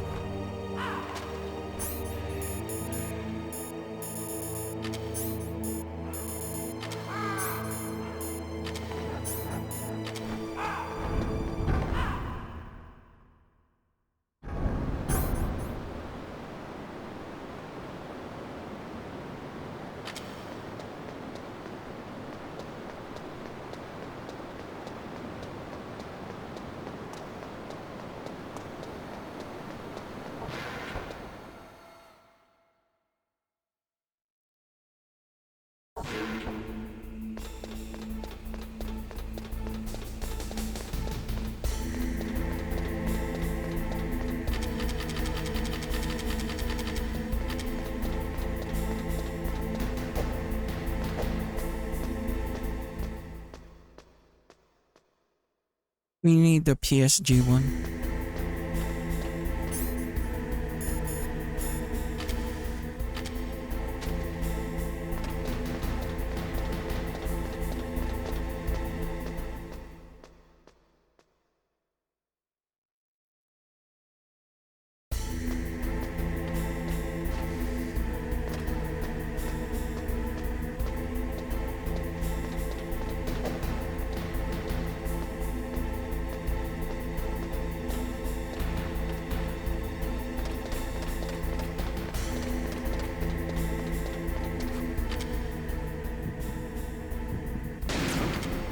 What was that noise?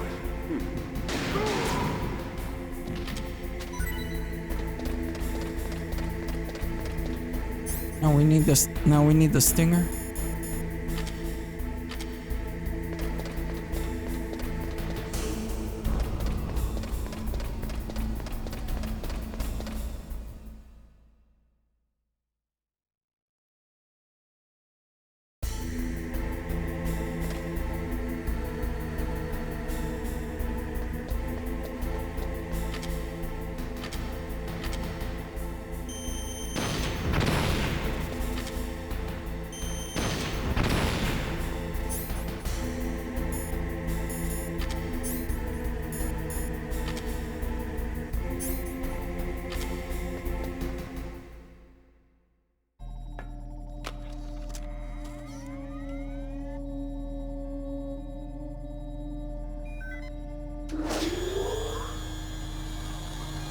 Palcode number 2 confirmed. Awaiting Palcode number 3. Okay, there goes pal code number 2. Next comes pal number 3. Warm the key.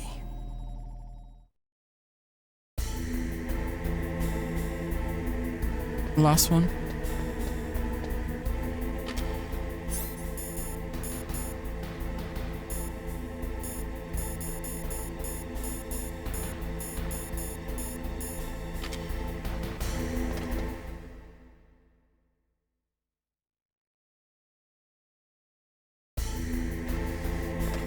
We'll wait right here again.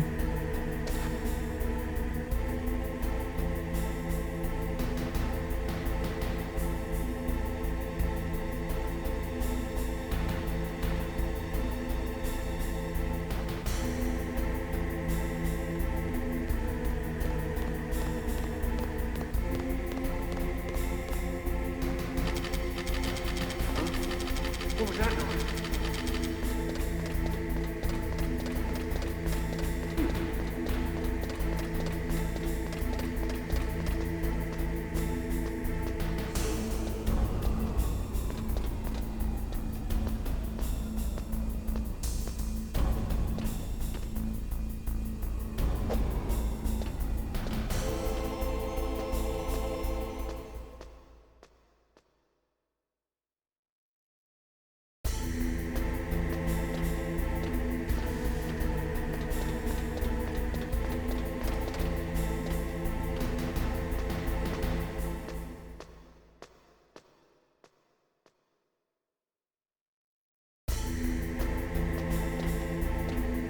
Now we need to go to the furnace.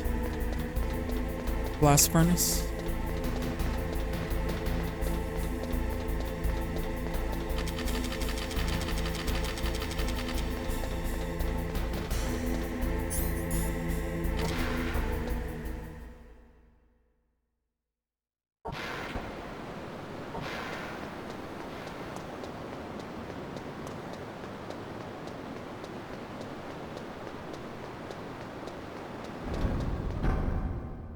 Have to watch out here, there's enemies now.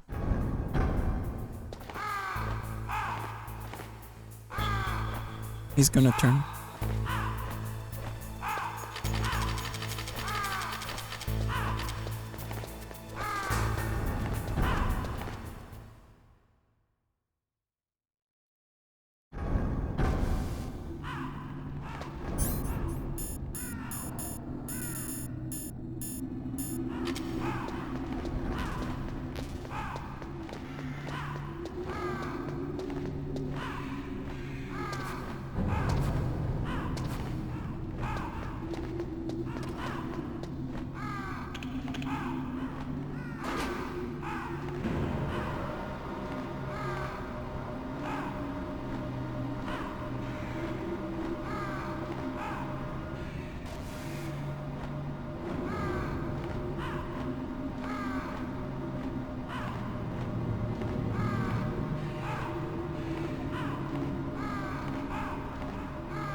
Snake, it's about Naomi Hunter.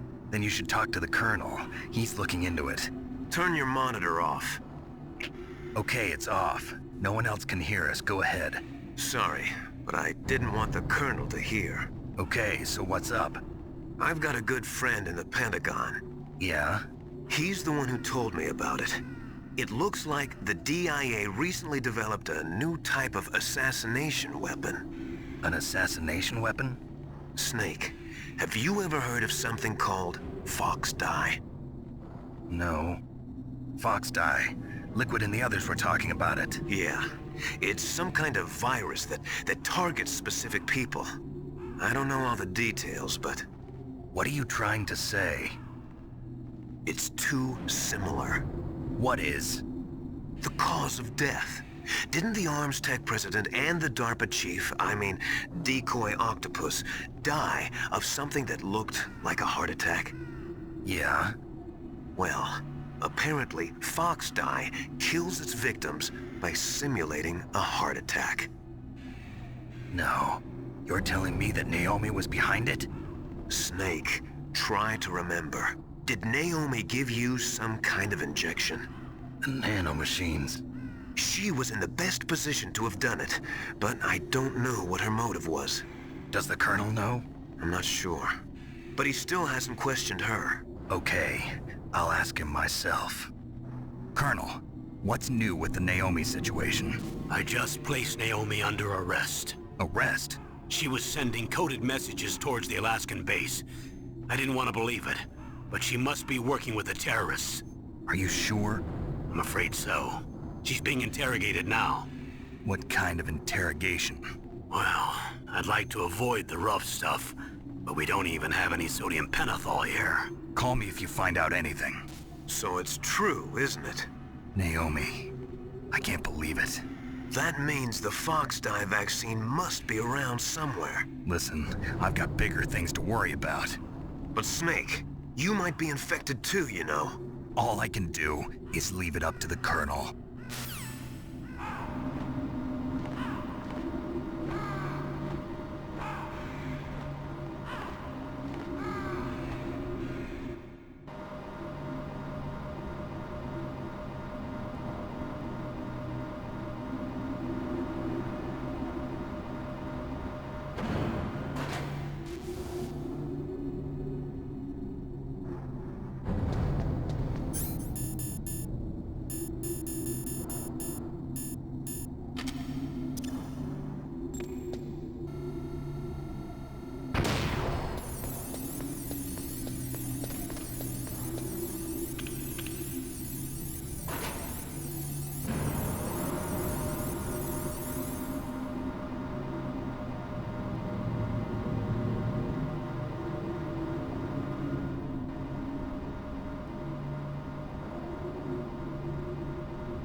Oh, we need to go into the blast furnace with the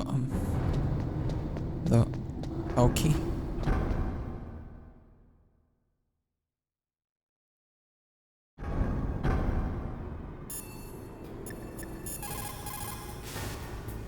Now you've got to warm the key up. Find someplace hot. What about Naomi? Sorry, Snake. I'm still investigating.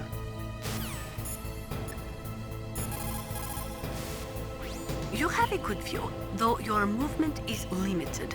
It might be a good place to take out your enemy with your PSG-1.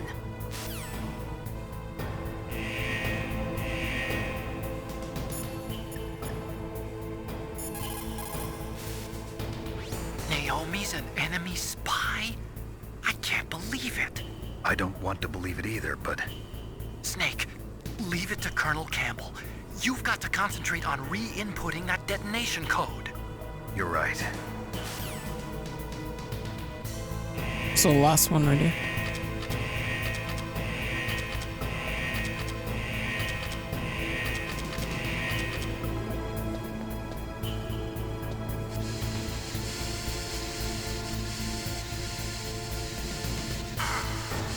Wow.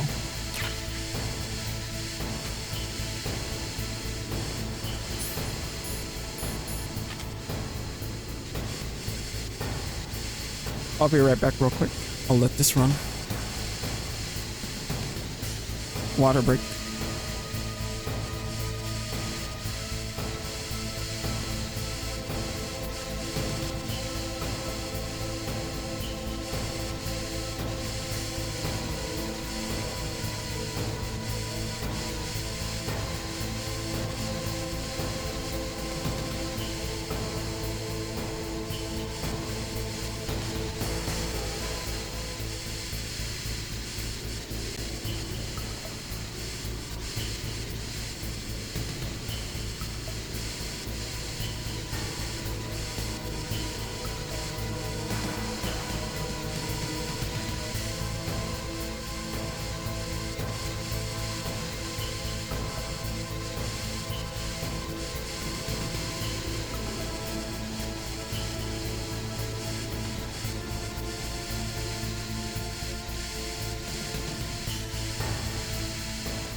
Snake, can you hear me?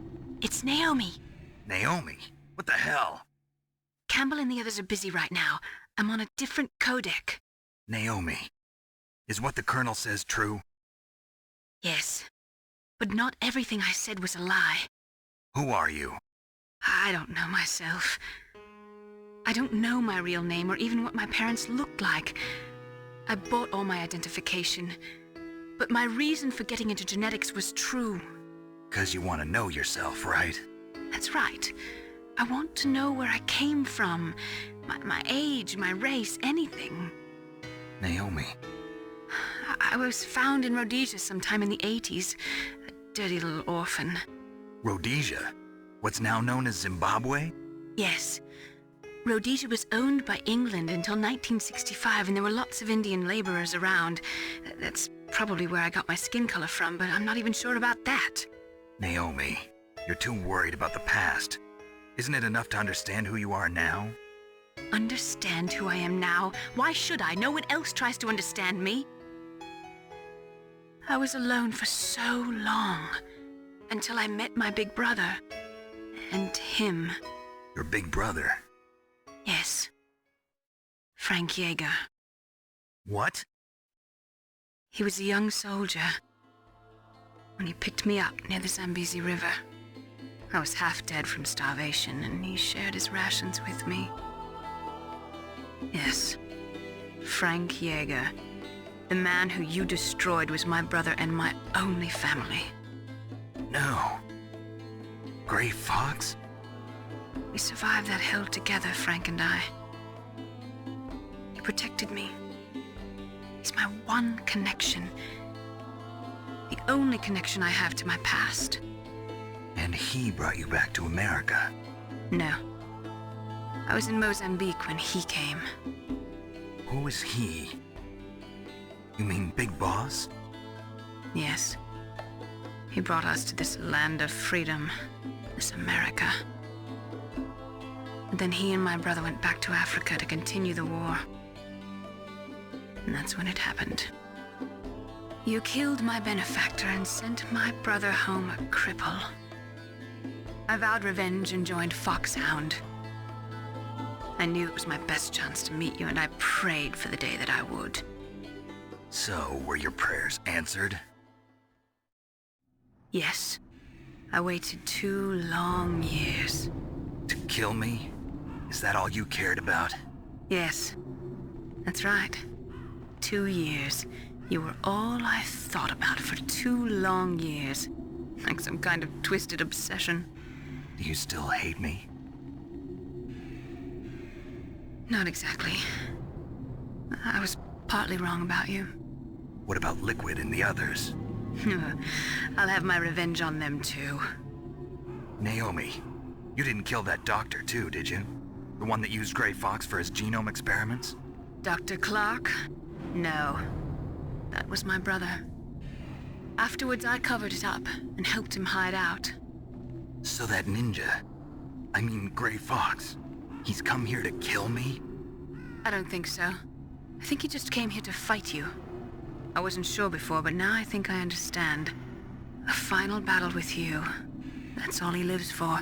I'm sure of it. Fox, no. Naomi, tell me something. About Fox Die? Fox Die is a type of retrovirus that targets and kills only specific people. First, it infects the macrophages in the victim's body.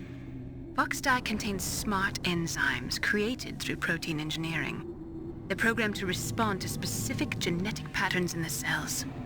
Those enzymes recognize the target's DNA? Right. They respond by becoming active and using the macrophages. They begin creating TNF-epsilon. Huh? It's a type of cytokine, a peptide which causes cells to die. The TNF-epsilon is carried along the bloodstream to the heart, where they attach to the TNF receptors in the heart cells. And then they cause a heart attack? The heart cells suffer a shock and undergo an extreme apoptosis. Then, the victim dies. Apoptosis?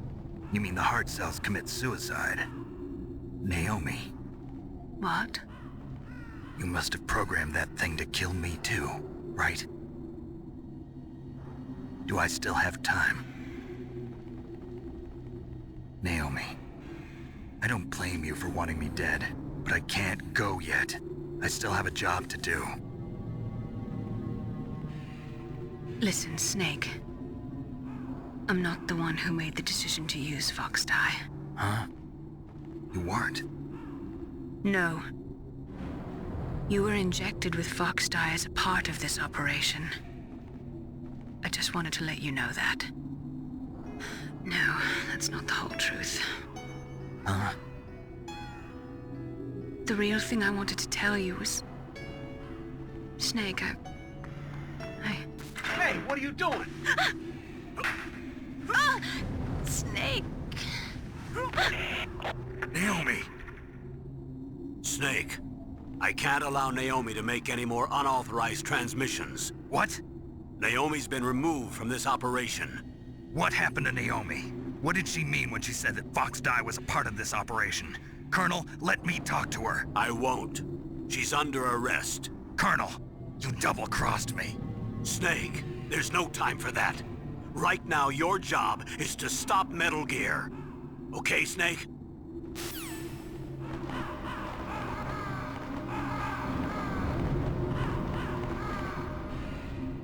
So we need to input the last card key.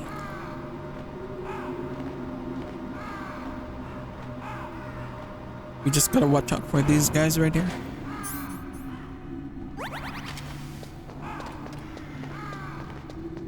Or we could just use the stun grenade.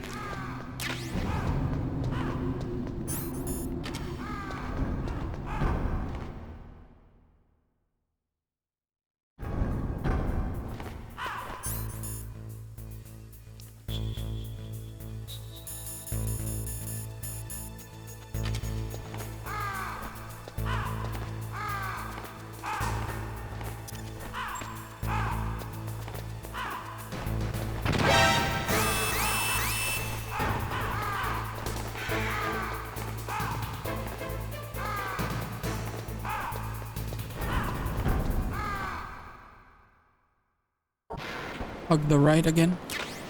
We don't need the shaft grenade.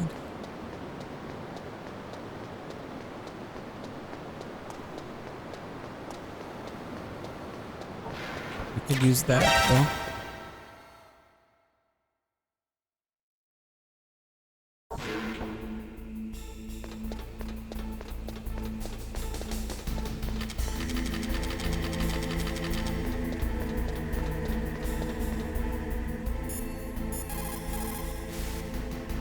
Colonel, what's new with Naomi?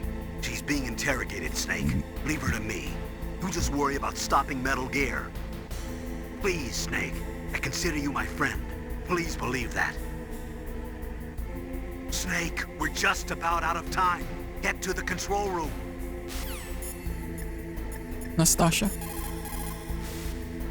Nastasia, I'm going to ask you one more time. Do you know anything about Fox Dye and the real nature of this operation? Sorry, I have not been told anything about that. That's funny. The Colonel said almost exactly the same thing.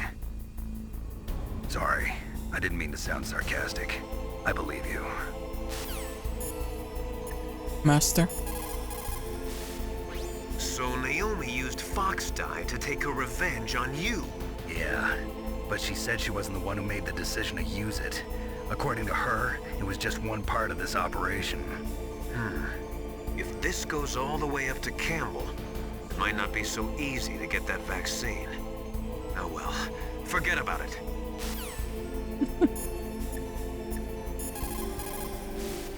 Hurry up and get to the control room. Input that last key.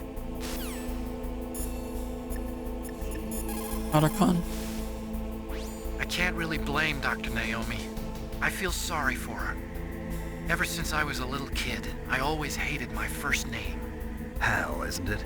Yeah, but I'm not a computer, I'm a human. My grandfather taking part in the Manhattan Project, my father being born on the day of the Hiroshima bomb. I hated every part of that. My name, my father, my grandfather. It felt like all those things were a ball and chain around my legs, dragging me down. But now that I think about it, I realize that I was blessed. At least I know who I am, where I came from. But Dr. Naomi didn't even know who her parents were, what her real name was. She must have been a very lonely little girl. Otacon. Sorry, Snake. I guess right now you should focus on re-inputting those PAL codes. What was so funny about their conversation is that Otacon goes, "I'm not a computer, I'm a human." Because if you watch Space Odyssey, I think it's Space Odyssey, the computer that was with David, his name was Hal, and Hal tried to kill David. It's the funny thing. That's why you get that reference at the end, Hal and Dave. Because Snake's name is Dave. But in that last conversation, Otacon said, "I'm not a computer, I'm a human being." That's what was so funny about it.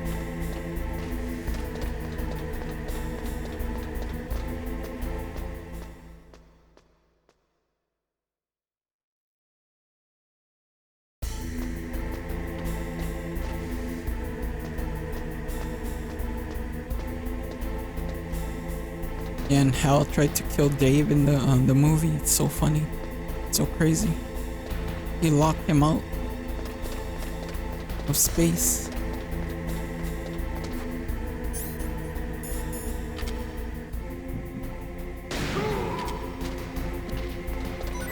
Last one.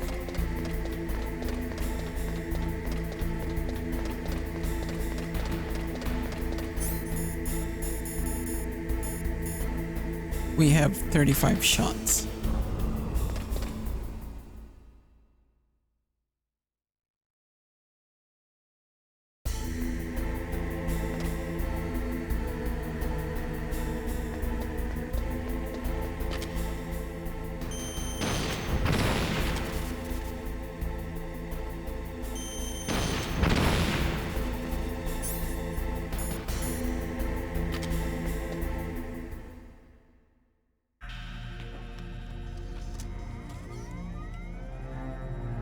PAL code number 3 confirmed.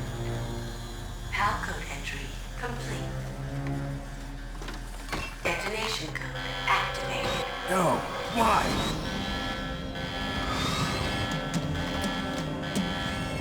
Ready for launch.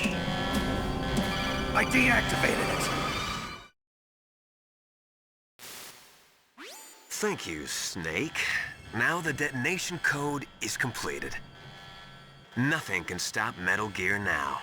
Master, what's going on? You found the key, and even activated the warhead for us, too. I really must express my gratitude. Sorry to have involved you in that silly shape memory alloy business. What are you talking about? We weren't able to learn the DARPA chief's code. Even with Mantis' psychic powers, he couldn't read his mind. Then Ocelot accidentally killed him during the interrogation. In other words, we weren't able to launch the nuclear device, and we were all getting a little worried. Without the threat of a nuclear strike, our demands would never be met. What do you mean? Without the detonation codes, we had to find some other way. That's when we decided you might prove useful, Snake. What? First, I thought we might get the information from you, Snake, so I had Decoy Octopus disguise himself as the DARPA chief. Unfortunately, Octopus didn't survive the encounter, thanks to Fox Die. You mean you had this plan from the beginning, just to get me to input the detonation code? Huh? You didn't think you made it this far by yourself, did you? Who the hell are you? In any case, the launch preparations are complete. Once the world glimpses the power of this weapon, the White House will have no choice but to surrender the Fox Die vaccine to me. Their ace in the hole is useless now. Ace in the hole? The Pentagon's plan to use you was already successful in the torture room. Snake, you're the only one who doesn't know. Ah, poor fool. Who are you anyway? I'll tell you everything you want to know. If you come where I am, that is. Where are you? Very close by. Snake, that's not Master Miller. Campbell, you're too late. Master Miller's body was just discovered at his home. He's been dead for at least 3 days. I didn't know because my codec link with Master was cut off. But Mei Ling said his transmission signal was coming from inside the base. So who is it? Snake, you've been talking to... Me, dear brother.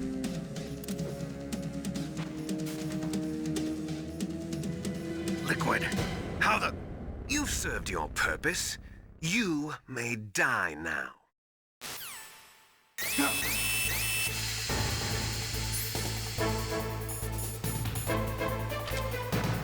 Campbell? Snake, gas! Do something! Snake, call Emmerich. He should be able to break through security. Nastasha? Snake, you are in danger. Get out of there. Yeah, but how? Isn't there someone who knows this base? Dr. Emmerich, maybe he can do something. Mei Ling? Are you hurt, Snake? Do not save. Don't give up. Otacon? Snake, that's bulletproof glass. You can't break it with an ordinary weapon. Can't you open the security lock here? I'll try. Just hold on for a minute.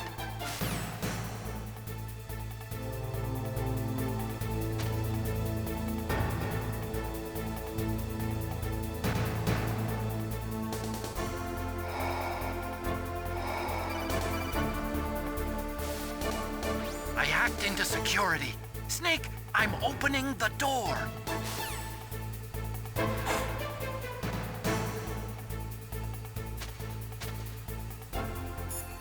Look what happens if you call Campbell. Snake, what are you doing? Go after Liquid! Snake, what are you doing? Go after Liquid! Mei Ling? Is everything all right, Snake? Don't give up. Nastasha?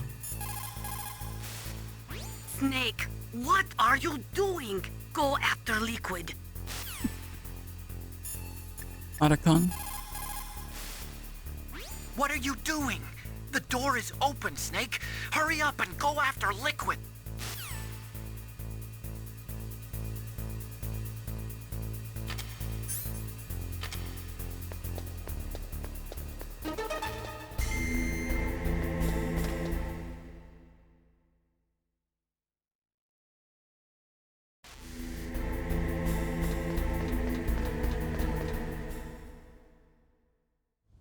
Liquid! Snake! Did you like my sunglasses? You'd point a weapon at your own brother? Why did you disguise yourself as Master? So I could manipulate you more easily. And you performed quite well, I must say. Although the boys at the Pentagon are probably saying the same thing. What the hell are you talking about? Following orders blindly with no questions asked, you've lost your warrior's pride and become nothing more than a pawn, Snake. What? Stopping the nuclear launch, rescuing the hostages, it was all just a diversion. A diversion? The Pentagon only needed for you to come into contact with us. That's what killed the Arms Tech president and decoy octopus. You don't mean... That's right. You were sent here to kill us so they could retrieve Metal Gear undamaged, along with the bodies of the Genome soldiers. From the beginning, the Pentagon was just using you as a vector to spread Fox dye. Fox dye? It can't be. Are you telling me Naomi was working with the Pentagon? They thought she was, but it seems that Dr. Naomi Hunter couldn't be controlled so easily. What? We've got a spy working in the Pentagon. He reported that Dr. Hunter altered Fox Dye's program just before the operation, but no one knows how or why. I wonder... Maybe they arrested her so they could find out the answer to that. No doubt. But I had no idea she was motivated by such petty revenge. We still don't know what changes she made to Fox-Die's program. Oh well, it doesn't matter. I've already added the Fox-Die vaccine to my list of White House demands. There's a vaccine? There must be, but that woman is the only one who really knows. Anyway, it might prove to be unnecessary. Why's that? You were successful in coming into contact with all of us, so we must have all been exposed to the virus. It's true that the Armstech president and decoy octopus were killed by Fox-Die, but Ocelot, myself, and you, the carrier, were apparently unaffected. A bug in the virus's programming? Could be. In any case, if it doesn't kill you, then I'm not worried either. After all, our genetic code is identical. So it's true. You and I are... Yes, twins. But we're not ordinary twins. We're twins linked by cursed genes. Les enfants terribles. You're fine. You got all the old man's dominant genes. I got the flawed recessive genes. Everything was done so that you would be the greatest of his children. The only reason I exist is so they could create you. I was the favorite, huh? That's right. I'm just the leftovers of what they used to make you. Can you understand what it's like to know that you're garbage since the day you were born? But I'm the one Father chose. So that's why you're so obsessed with Big Boss. Some warped kind of love. Love? It's hate! He always told me I was inferior, and now I'll have my revenge! You should understand me, brother. You killed our father with your own hands! You stole my chance for revenge! Now I'll finish the work that Father began. I will surpass him! I will destroy him! You're just like Naomi. Well, I'm not like you! Unlike you, I'm proud of the destiny that is encoded into my very genes! Yeah! Snake! Your blood will be the first to be spilled by this glorious new weapon! Consider it an honor, a gift from your brother! Now I'll show you the power of the weapon that will lead us in the 21st century! It's moving.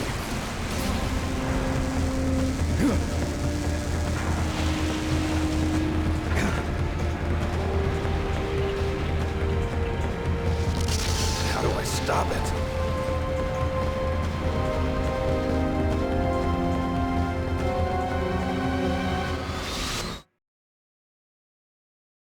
So yeah, before we fight Rex, let's do some codec calls.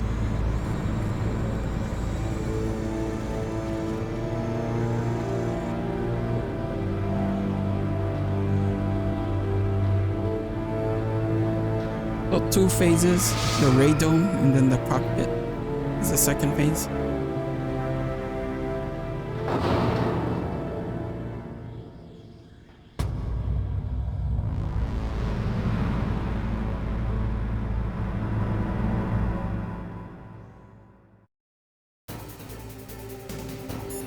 First we'll call Campbell. God help us. Metal Gear is moving. Snake, it's all riding on you now. You've got to stop that thing. But how? You'll have to ask Dr. Emmerich, the guy who made it. Nastasha. I am a military analyst and an expert on high-tech weapons, but I don't know anything about Metal Gear. Why don't you ask Dr. Emmerich? Otacon. Snake, Rex's armor is impregnable. You can't do any damage with the weapons you've got. Rex uses the latest advances in compound armor.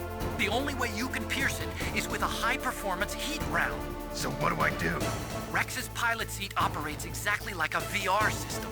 It's got multiple sensors connected to a high-tech interface used for the controls. It's completely self-enclosed and shut off from the outside environment. He's not using his naked eyes? That's right.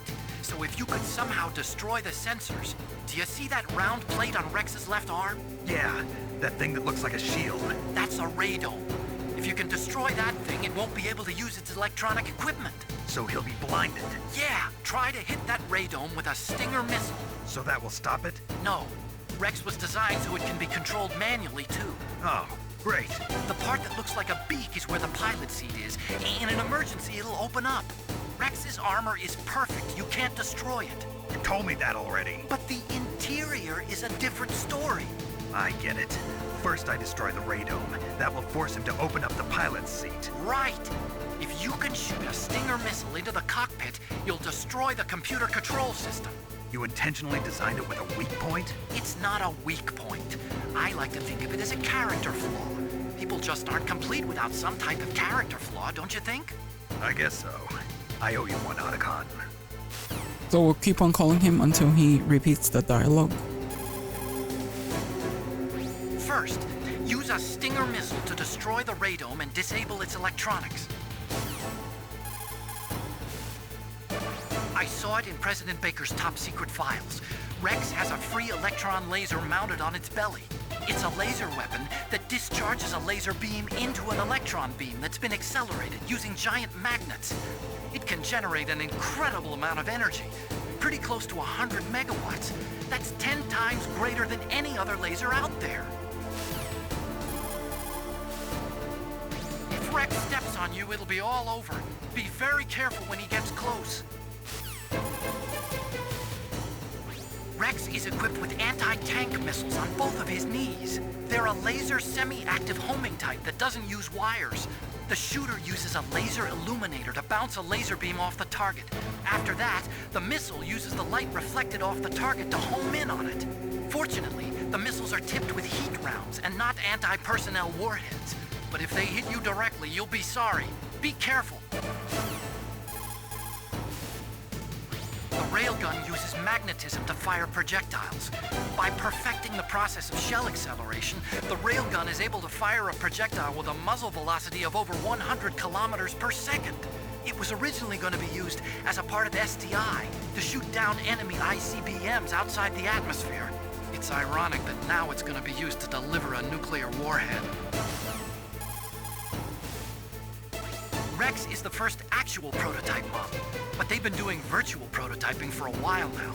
They pop it into a VR simulation while it's still in the design phase. That way they can make improvements to the design while testing it under all sorts of simulated conditions. So even though it's a prototype, it's extremely well designed. Be careful.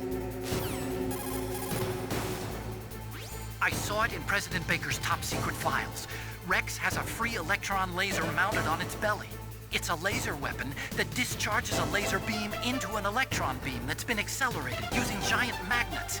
It can generate an incredible amount of energy, pretty close to 100 megawatts. That's 10 times greater than any other laser out there. One more, I think he's repeating the dialogue. Rex is the first actual prototype. Yeah, he's repeating. So yeah, let's fight Rex.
better than Deep Throat. So it is you. You look terrible, Snake. You haven't aged well. I'll send you back to hell!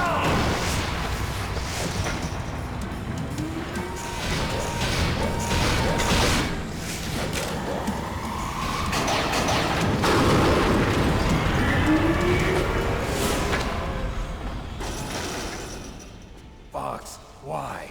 What do you want from me? I am a prisoner of death. Only you can free me.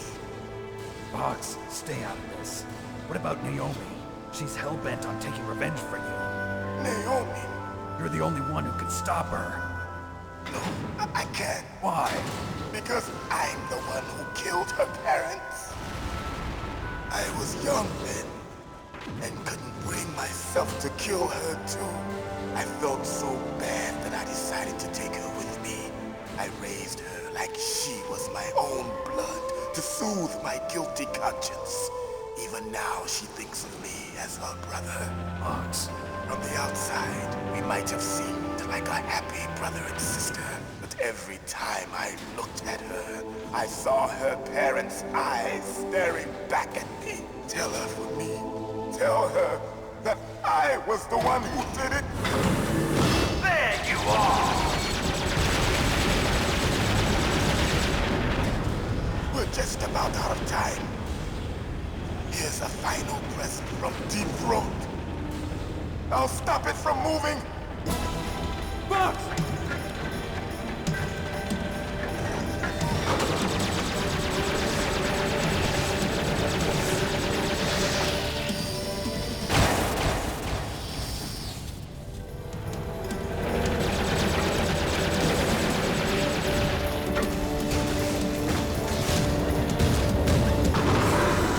In the Middle East, we don't hunt foxes, we hunt jackals. Instead of foxhounds, we use royal harriers. Fox. How strong is that exoskeleton of yours? Snake, are you just going to sit by and watch him die? Cornered fox is more dangerous than a jackal. You destroyed the radome. Impressive! You are indeed worthy of the codename Fox, but now you're finished! No! Fire the stinger! Fox! Can you really shoot? You'll kill him too! Now! In front of you, I can finally die. It's no good. After Zanzibar, I was taken from the battle. Neither truly alive nor truly dead. An undying shadow in a world of light. But soon, it will finally end.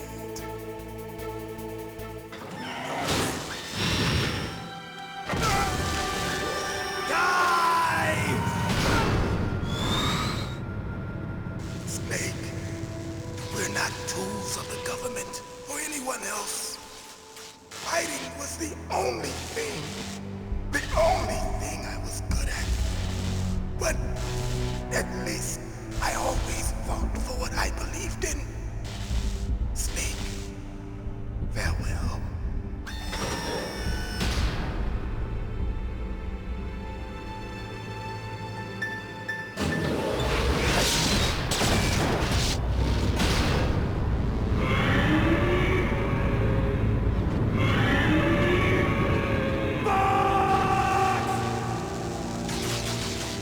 Foolish man! He prayed for death, and it found him. You see, you can't protect anyone, not even yourself. Die! Oh shit. We'll call Campbell. Colonel, Fox is dead.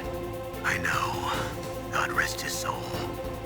Even a soldier needs more to live for than just fighting. Maybe if he had found something else, he wouldn't have been so haunted. He was too simple, too pure. There was nothing in this world for him to believe in, so he chose to believe only in himself. I guess you're right. A man like Fox is really only looking for his death. Yeah. And if you ask me, there's no happiness to be gained in death. No peace either. I'm gonna leave here alive. Good. I want that too. Use your Stinger missiles carefully. If you run out, you'll have no chance to win.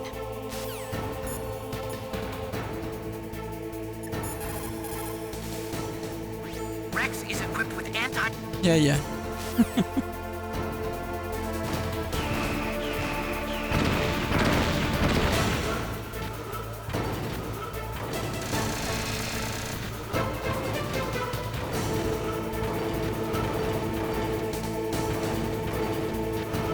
Now we have to shoot the cockpit.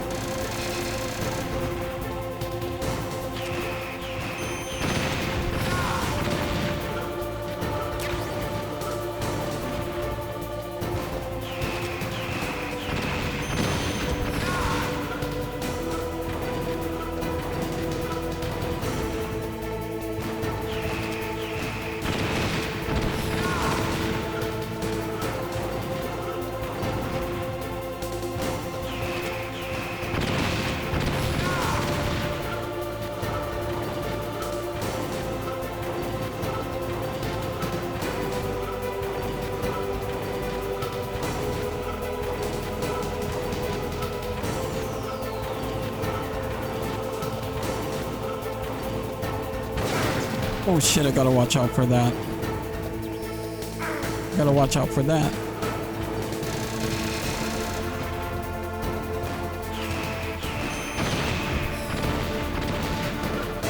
Just in case.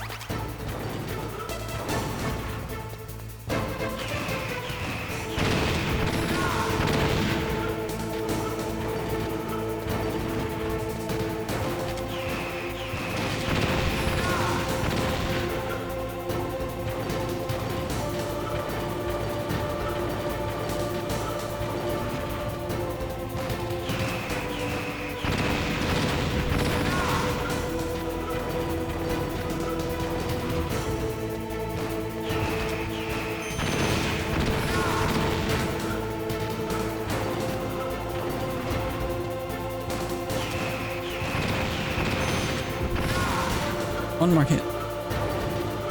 Last hit.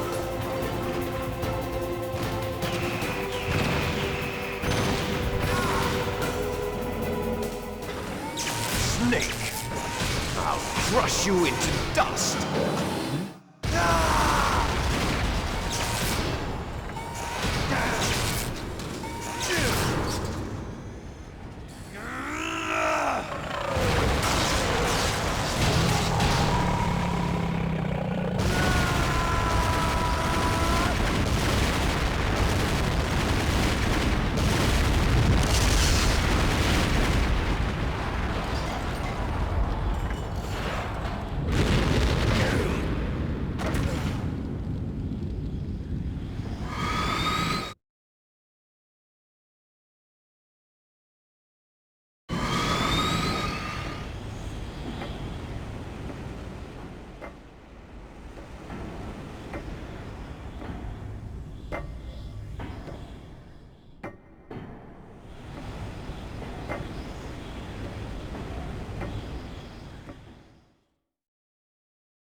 Sleeping late as usual. A snake. Liquid. You're still alive. I won't die as long as you still live. Too bad. It looks like your revolution was a failure. Just because you've destroyed Metal Gear doesn't mean I am done fighting. Fighting? What are you really after? A world where warriors like us are honored as we once were, as we should be. That was Big Boss's fantasy. It was his dying wish. When he was young, during the Cold War, the world needed men like us. We were valued then. We were desired. But things, are different now. With all the liars and hypocrites running the world, war isn't what it used to be. We're losing our place in a world that no longer needs us. A world that now spurns our very existence. You should know that as well as I do. After I launch this weapon and get our $1 billion, we'll be able to bring chaos and honor back to this world gone soft. Conflict will breed conflict. New hatreds will arise. Then, we'll steadily expand our sphere of influence. But as long as there are people, there will always be war. But the problem is balance. Father knew what type of a balance was best. Is that the only reason? Isn't it reason enough for warriors such as us? I don't want that kind of world. Ha! You lie! So why are you here then? Why do you continue to follow your orders while your superiors betray you? Why did you come here? Well, I'll tell you then. You enjoy all the killing. That's why. What? Are you denying it? Haven't you already killed most of my comrades? That was... I watched your face when you did it. It was filled with the joy of battle. You're wrong. There's a killer inside you. You don't have to deny it. We were created to be that way. Created?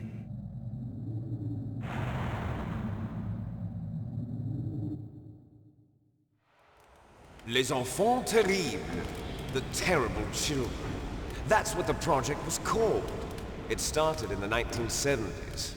Their plan was to artificially create the most powerful soldier possible. The person that they chose as the model was the man known then as the greatest living soldier in the world.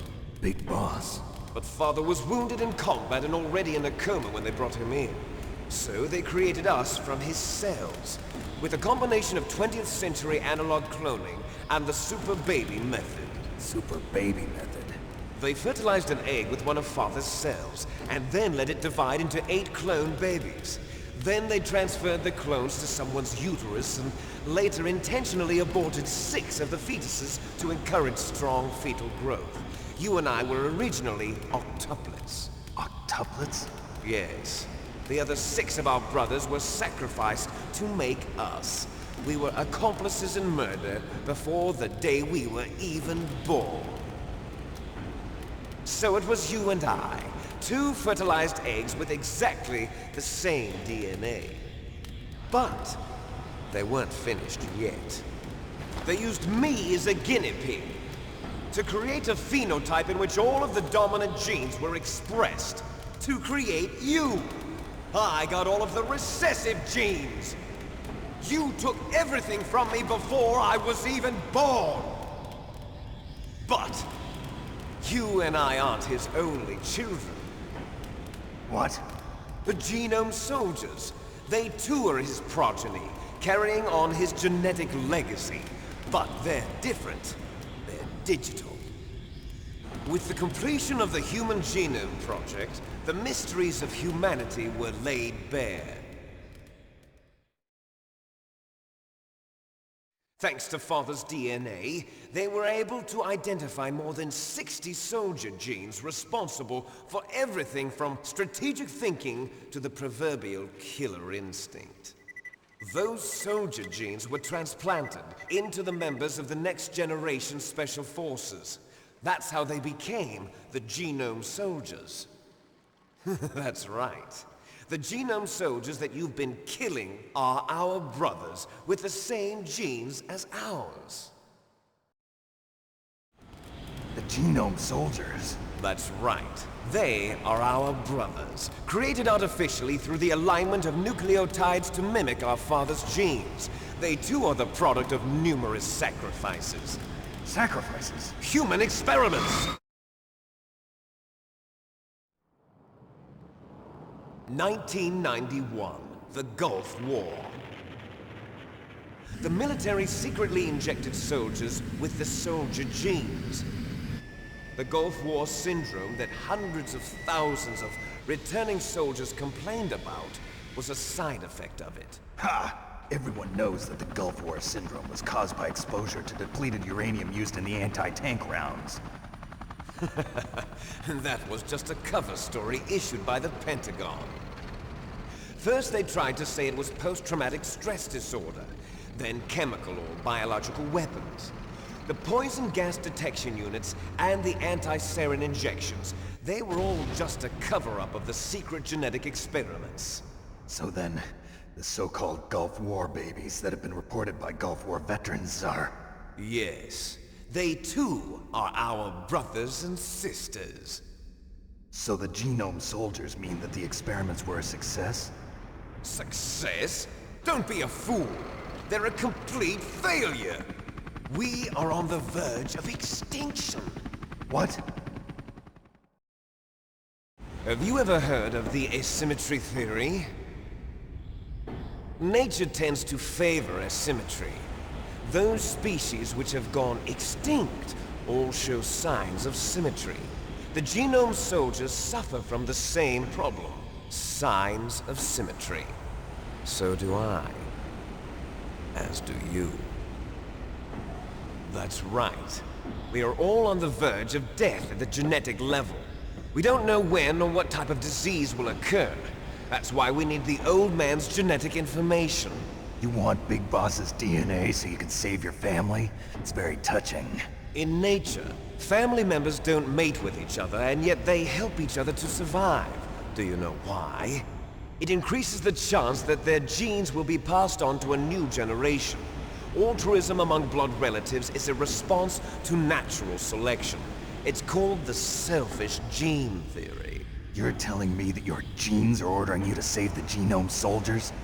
You can't fight your genes. It's fate. All living things are born for the sole purpose of passing on their parents' genes. That's why I'll follow what my genes tell me. And then I'm going to go beyond. In order to break the curse of my heritage.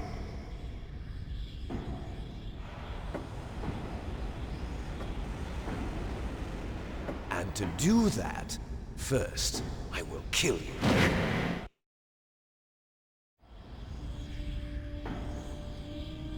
Look behind you! Meryl! Is she alive? I'm not sure. She was alive a few hours ago. Poor girl kept calling your name. Meryl. Stupid woman. Falling in love with a man who doesn't even have a name. I have a name. No! We have no past, no future, and even if we did, it wouldn't be truly ours. You and I are just copies of our father, Big Boss. Let Meryl go. As soon as we've finished our business, we're almost out of time. You're talking about Fox Die. No. It seems now that the Pentagon knows that Metal Gear is destroyed. They've arrived at a decision. They won't even need a BTA. If you want the details, why don't you ask your precious Colonel Campbell? Colonel, can you hear me? Yes, I'm listening. What is the Pentagon trying to do? Colonel, answer me. The Secretary of Defense has taken over active control of this operation. He's on his way there by AWACS. What for? To bomb the place. What? Not only that, B-2 bombers just lifted off from Galena Air Force Base. They're carrying B-6113 surface-piercing tactical nuclear bombs. What? Metal Gear is destroyed. Tell the Secretary of Defense.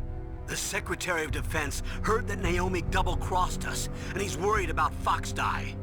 Now that there's no more danger of a nuclear strike from Metal Gear, he's going to do whatever's necessary to cover up the truth of what really happened here. He's going to drop a nuclear bomb to vaporize all the evidence along with anyone who knows anything. Don't worry, Snake. I'll stop the nuclear strike. How? I may only be a figurehead here, but I'm still officially in command of this mission. If I issue an order to delay the strike, it'll confuse the chain of command and at least buy you some time. It'll give you a chance to escape. But, Colonel, if you do that... It's okay, Snake. The truth is, Foxhound was already the subject of an undercover investigation. Merrill was transferred to this base just before the terrorist attack as a way of manipulating me. Those bastards. I'm sorry. They forced me to cooperate in exchange for her life. You better get out of there, Snake. Are you sure? It'll be bad for you. Don't worry. It's the least I can do for you, after all the lies. Colonel. I'm ordering them to cancel the bombing run. After that, there's no turning back. What? What are you doing? What? Snake! Mei Ling, what happened to the Colonel? I don't believe it. What happened? Snake the Colonel! Roy Campbell has been relieved of duty. This is the Secretary of Defense, Jim Houseman. Put the Colonel back on. He's been placed under arrest for leaking top-secret information and for the crime of high treason. Ridiculous. Yes, he's a ridiculous man. He truly believed that he was in command of this operation. You bastard. There won't be a speck of evidence left. I'm sure the President would want the same thing. President ordered this? President is a busy man. I have complete authority here. How do you plan on explaining a nuclear attack on Alaska to the media? Don't worry. We've prepared a convincing cover story. We'll simply say that the terrorists exploded a nuclear device. Smart. You'll be murdering everyone here. The scientists, the Genome Army, everyone. Donald, the DARPA chief, is already dead. So you didn't mean to kill the DARPA chief after all? He was my friend. And you could care less about what happens to everybody else, huh? Well, if you give me the optic disc, I might consider saving them. What are you talking about? Metal Gear's test data. Donald was supposed to bring it back. I don't have it. I see. Oh well, that's okay. You two are an embarrassment from the 1970s. Our country's dirty little secret. You can't be allowed to live. Well, the bombs will be dropping soon, and you two have a lot of catching up to do. Farewell. There's no way out for us. Let's finish this before the airstrike.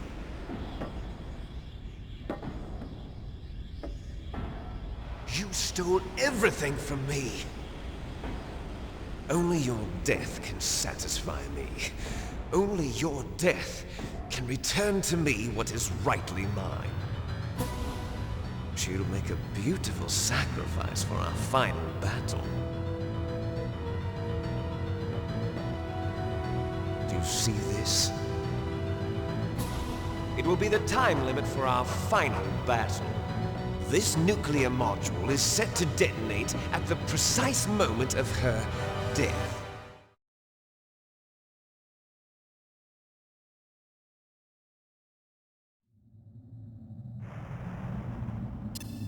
If you win, you might still be able to save her.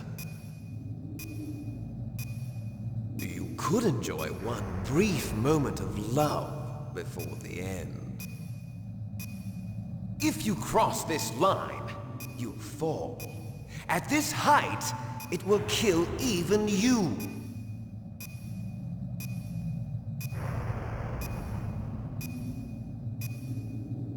Have at you, Snake!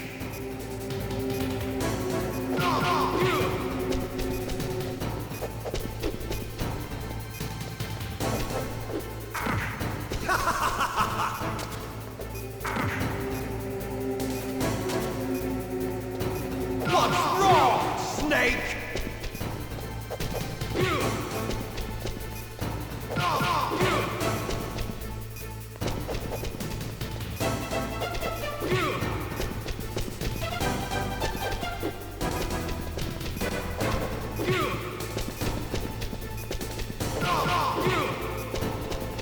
Nice shot! You're out of time!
You're out of time!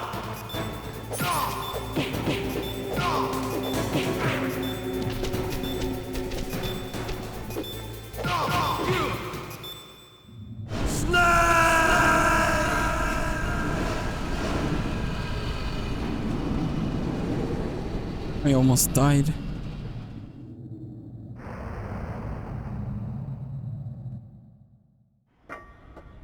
Meryl?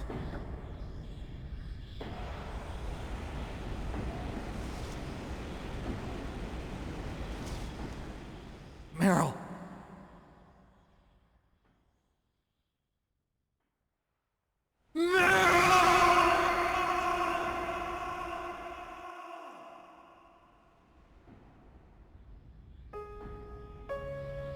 Forgive me.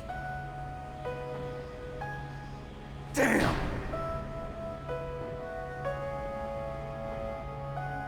I gave in to my fear. I gave in to my pain. I sold your life to save my own. I'm a loser. I'm not the hero you thought I was. I'm nothing! Meryl, I'm sorry. Forgive me. Meryl can't forgive anyone anymore. Otacon. She's gone, Snake. Because of me. I guess blaming yourself makes it easier, huh? If you do that, you can keep the pain at a nice, safe distance. What the hell do you know? Meryl's dead. I lost. So, are you gonna stay here and die? Along with her?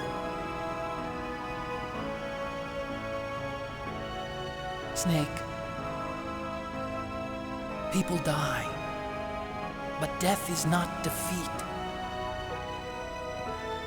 That's what Hemingway said.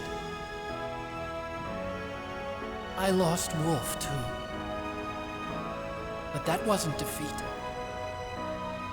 She and I will be together forever. We didn't lose anything. Together forever. It's true that Wolf is dead. But our love didn't die with her. Life's more than just a game of win or lose. Don't you think?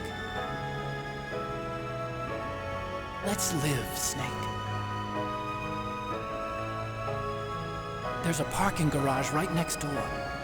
We can get to the surface from there. Come on. I released all the security locks. It'll be okay. We can escape. You have my word on it. Otacon, you've changed. I'm through regretting the past. Life isn't all about loss, you know? It started. Those guys. Seems like they only hurry when they're destroying things. Good. Let them destroy it. But they can't destroy the human spirit. Okay, let's go.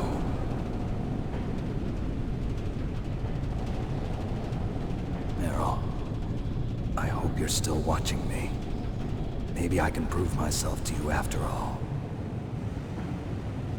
Come on, hustle! Snake, it's cold outside. You'll freeze like that. My sneaking suit. You better hurry.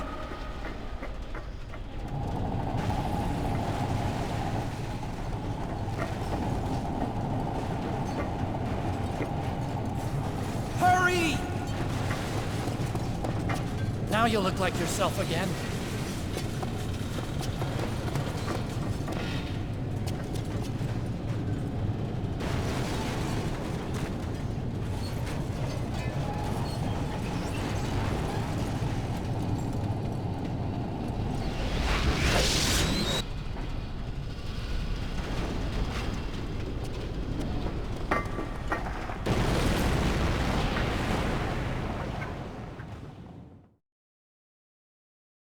So there's 3 rations we can grab. Hurry! We need it. So there's one right here. And then there's the second one right here. And there's one by the they call it the 4x4. The Jeep. I'll drive.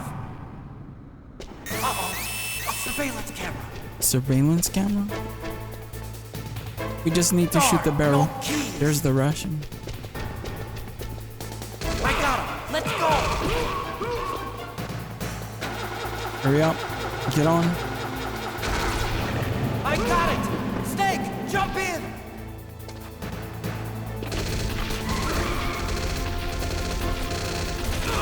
Use the weapon button to fire that machine gun. Snake, hold on.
Here comes Liquid.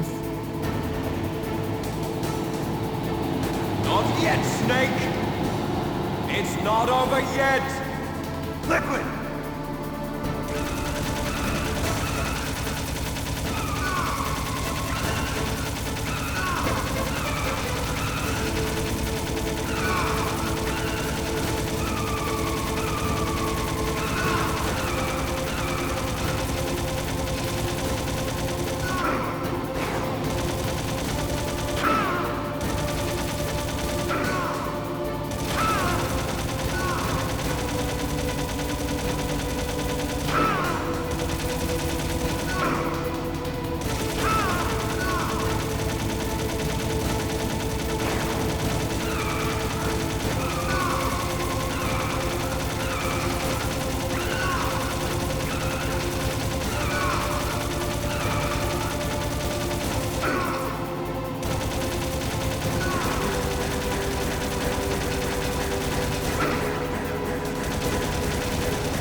The funny thing about this game, this is the only time you see daylight.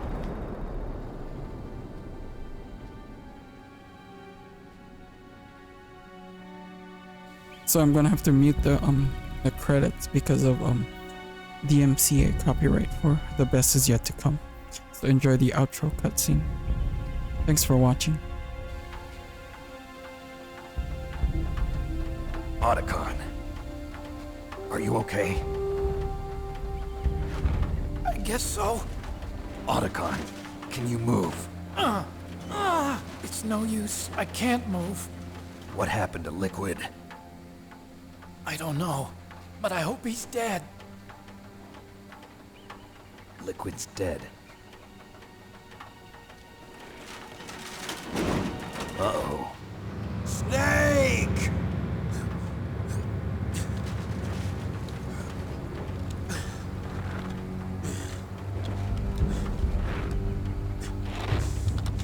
Snake!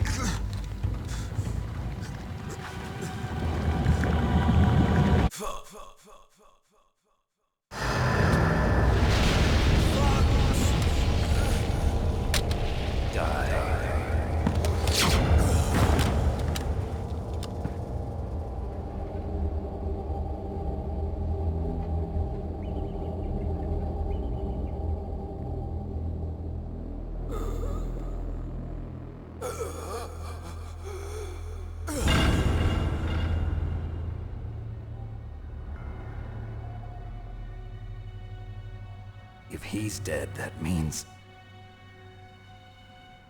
Don't think about it, Snake. What happened to the air raid? No stealth bombers in sight.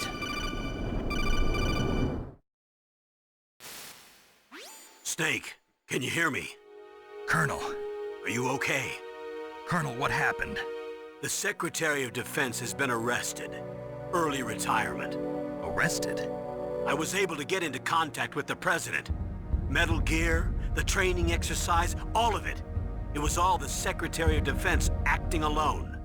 Acting alone?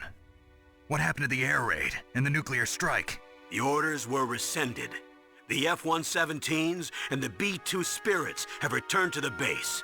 Once again, I have complete authority over this operation. I see. Washington isn't stupid enough to use nukes to cover up a few secrets. I wonder about that. In any case, the danger's over. Thanks, Snake. Colonel, about Meryl. I already know. Colonel? Meryl was my daughter. What? I didn't find out until recently. I got a letter from her mother, my dead brother's wife. I was going to tell her after this operation was over.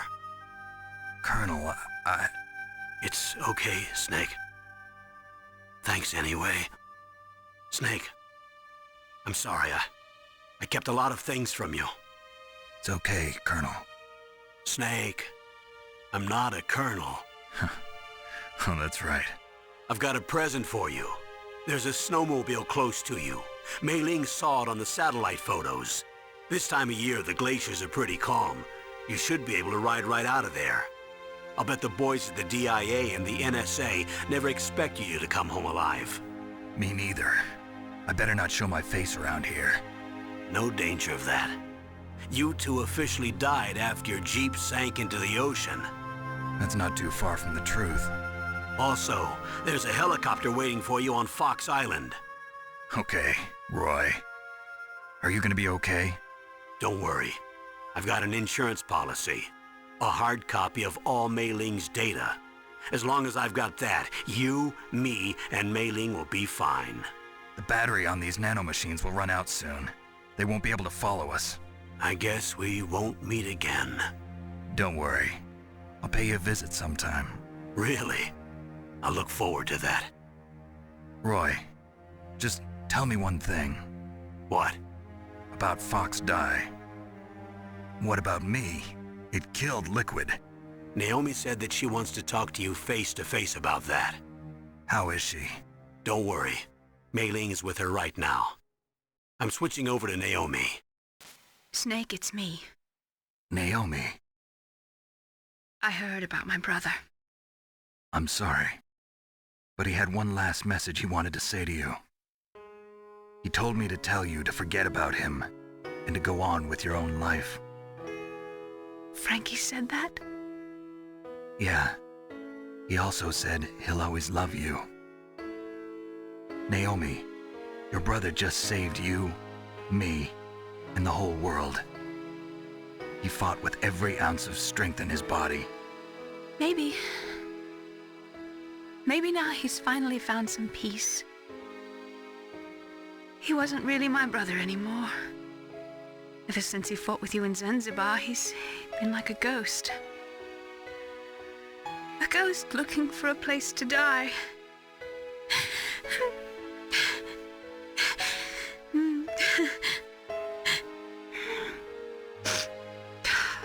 Naomi, Liquid died from Fox Die too. What about me? When am I gonna go? That's up to you. What do you mean? Everybody dies when their time is up. Yeah, so when's mine up? It's up to you how you use the time left to you. Live, Snake. That's all I can say to you.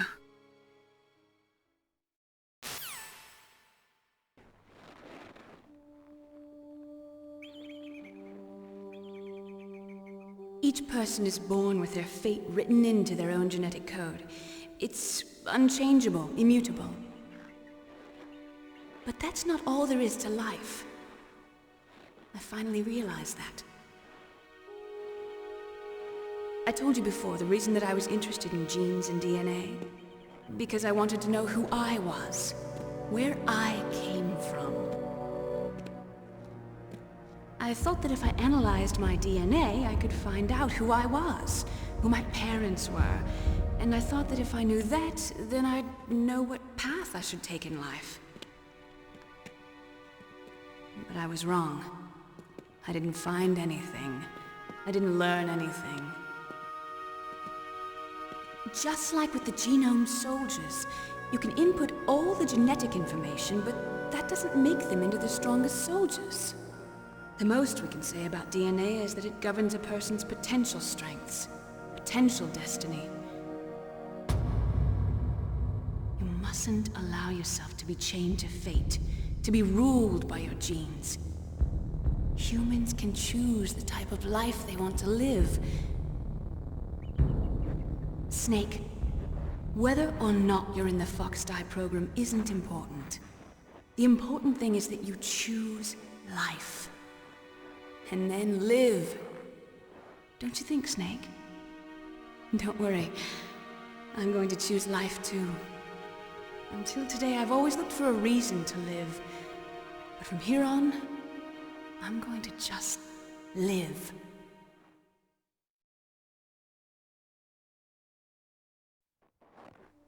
Genes exist to pass down our hopes and dreams for the future through our children.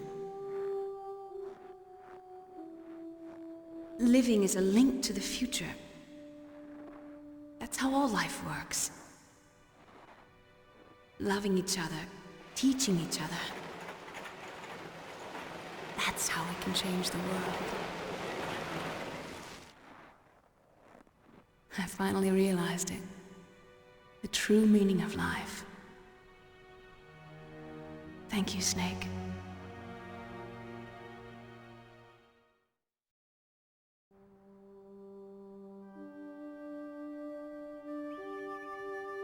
Until today, I've lived only for myself.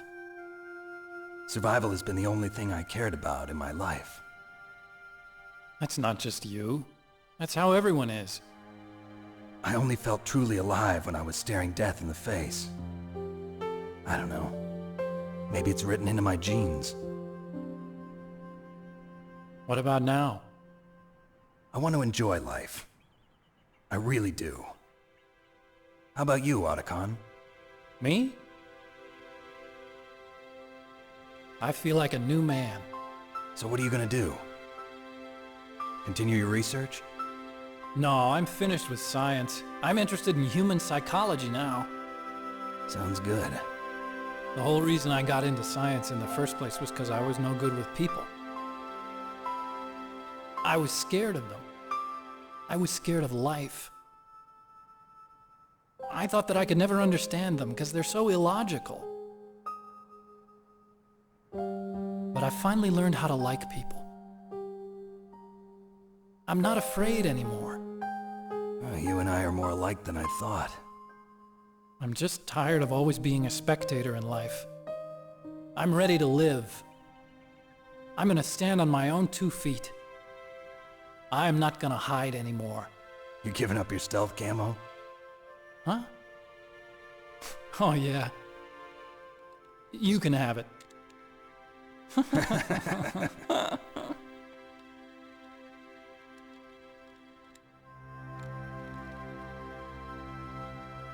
So, this is where we say goodbye to our loves as well. Want me to drive? No thanks. I'd rather do it myself. No problem. Where to, Snake? My real name is David, Otacon. I'm Hal, Dave. Oh, that's right. Hal. Hal and Dave. That's a good one. Maybe we should take a trip to Jupiter. So where you going, Dave? I think it's time for me to look for a new path in life. A new path? A new purpose. Will you find it? I'll find it.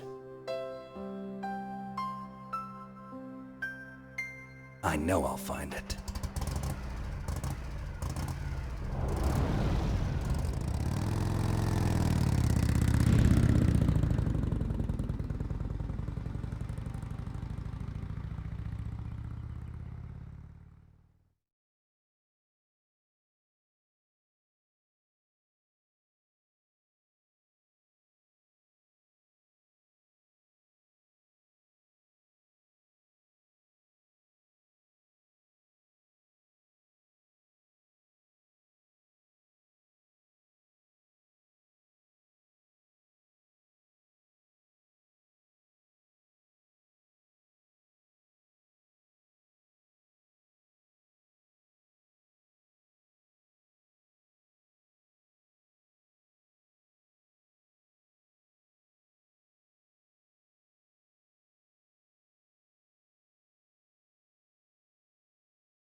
You mustn't allow yourself to be chained to fate, to be ruled by your genes.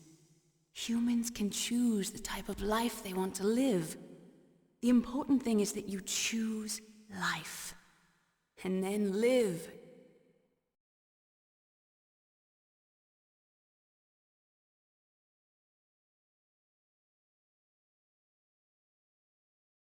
Yes, sir. The entire unit was wiped out. Those two are still alive. The Vector? Yes, sir. Fox Die should become activated soon. Right on schedule. Yes, sir. I recovered all of Rex's dummy warhead data. No, sir. My cover is intact. Nobody knows who I really am. Yes, the DARPA chief knew my identity, but he's been disposed of. Yes. Thank you. Goodbye, Mr. President.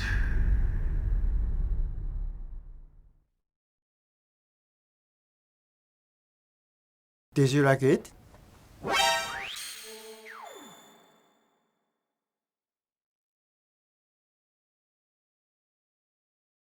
So yeah, that was 3 sessions of Metal Gear Solid. So yeah. Thank you for watching. Take care. But yeah, before we go, let's find someone to raid out to. So we played it on normal. So when I do a Meryl's playthrough, I usually go easy level because I'm bad at button mashing. That's the problem with me. I'm bad at button mashing. If I go normal, I'm gonna lose the button mashing. Because you have to do the button mashing when you do the torture scene. Yeah. So yeah. Give me a second while I find someone to raid out to.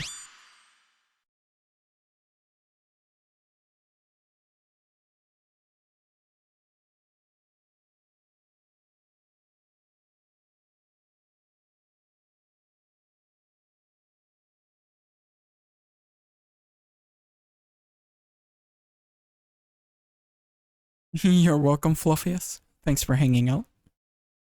Bro ending, best ending. Thanks for the stream. Yeah, you're welcome. I might do MGS2 soon, maybe. But next week for me is Horizon Zero Dawn Remaster.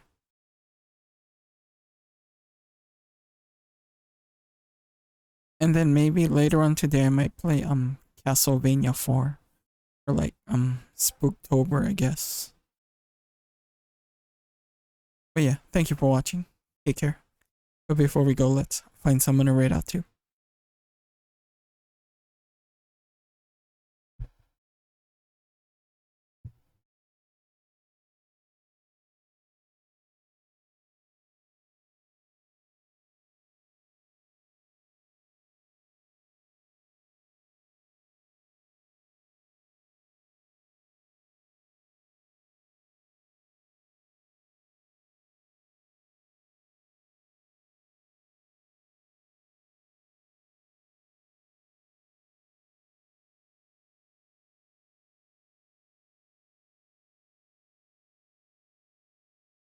So by November, yeah, I'll go back to what they call it? I'll go back to Zelda, Echoes of Wisdom. Maybe go back to Outlaw. And what they call it? What else was I playing? I forgot already. Outlaw. I still never played. I still didn't continue Luigi's Mansion as well too. Number 2.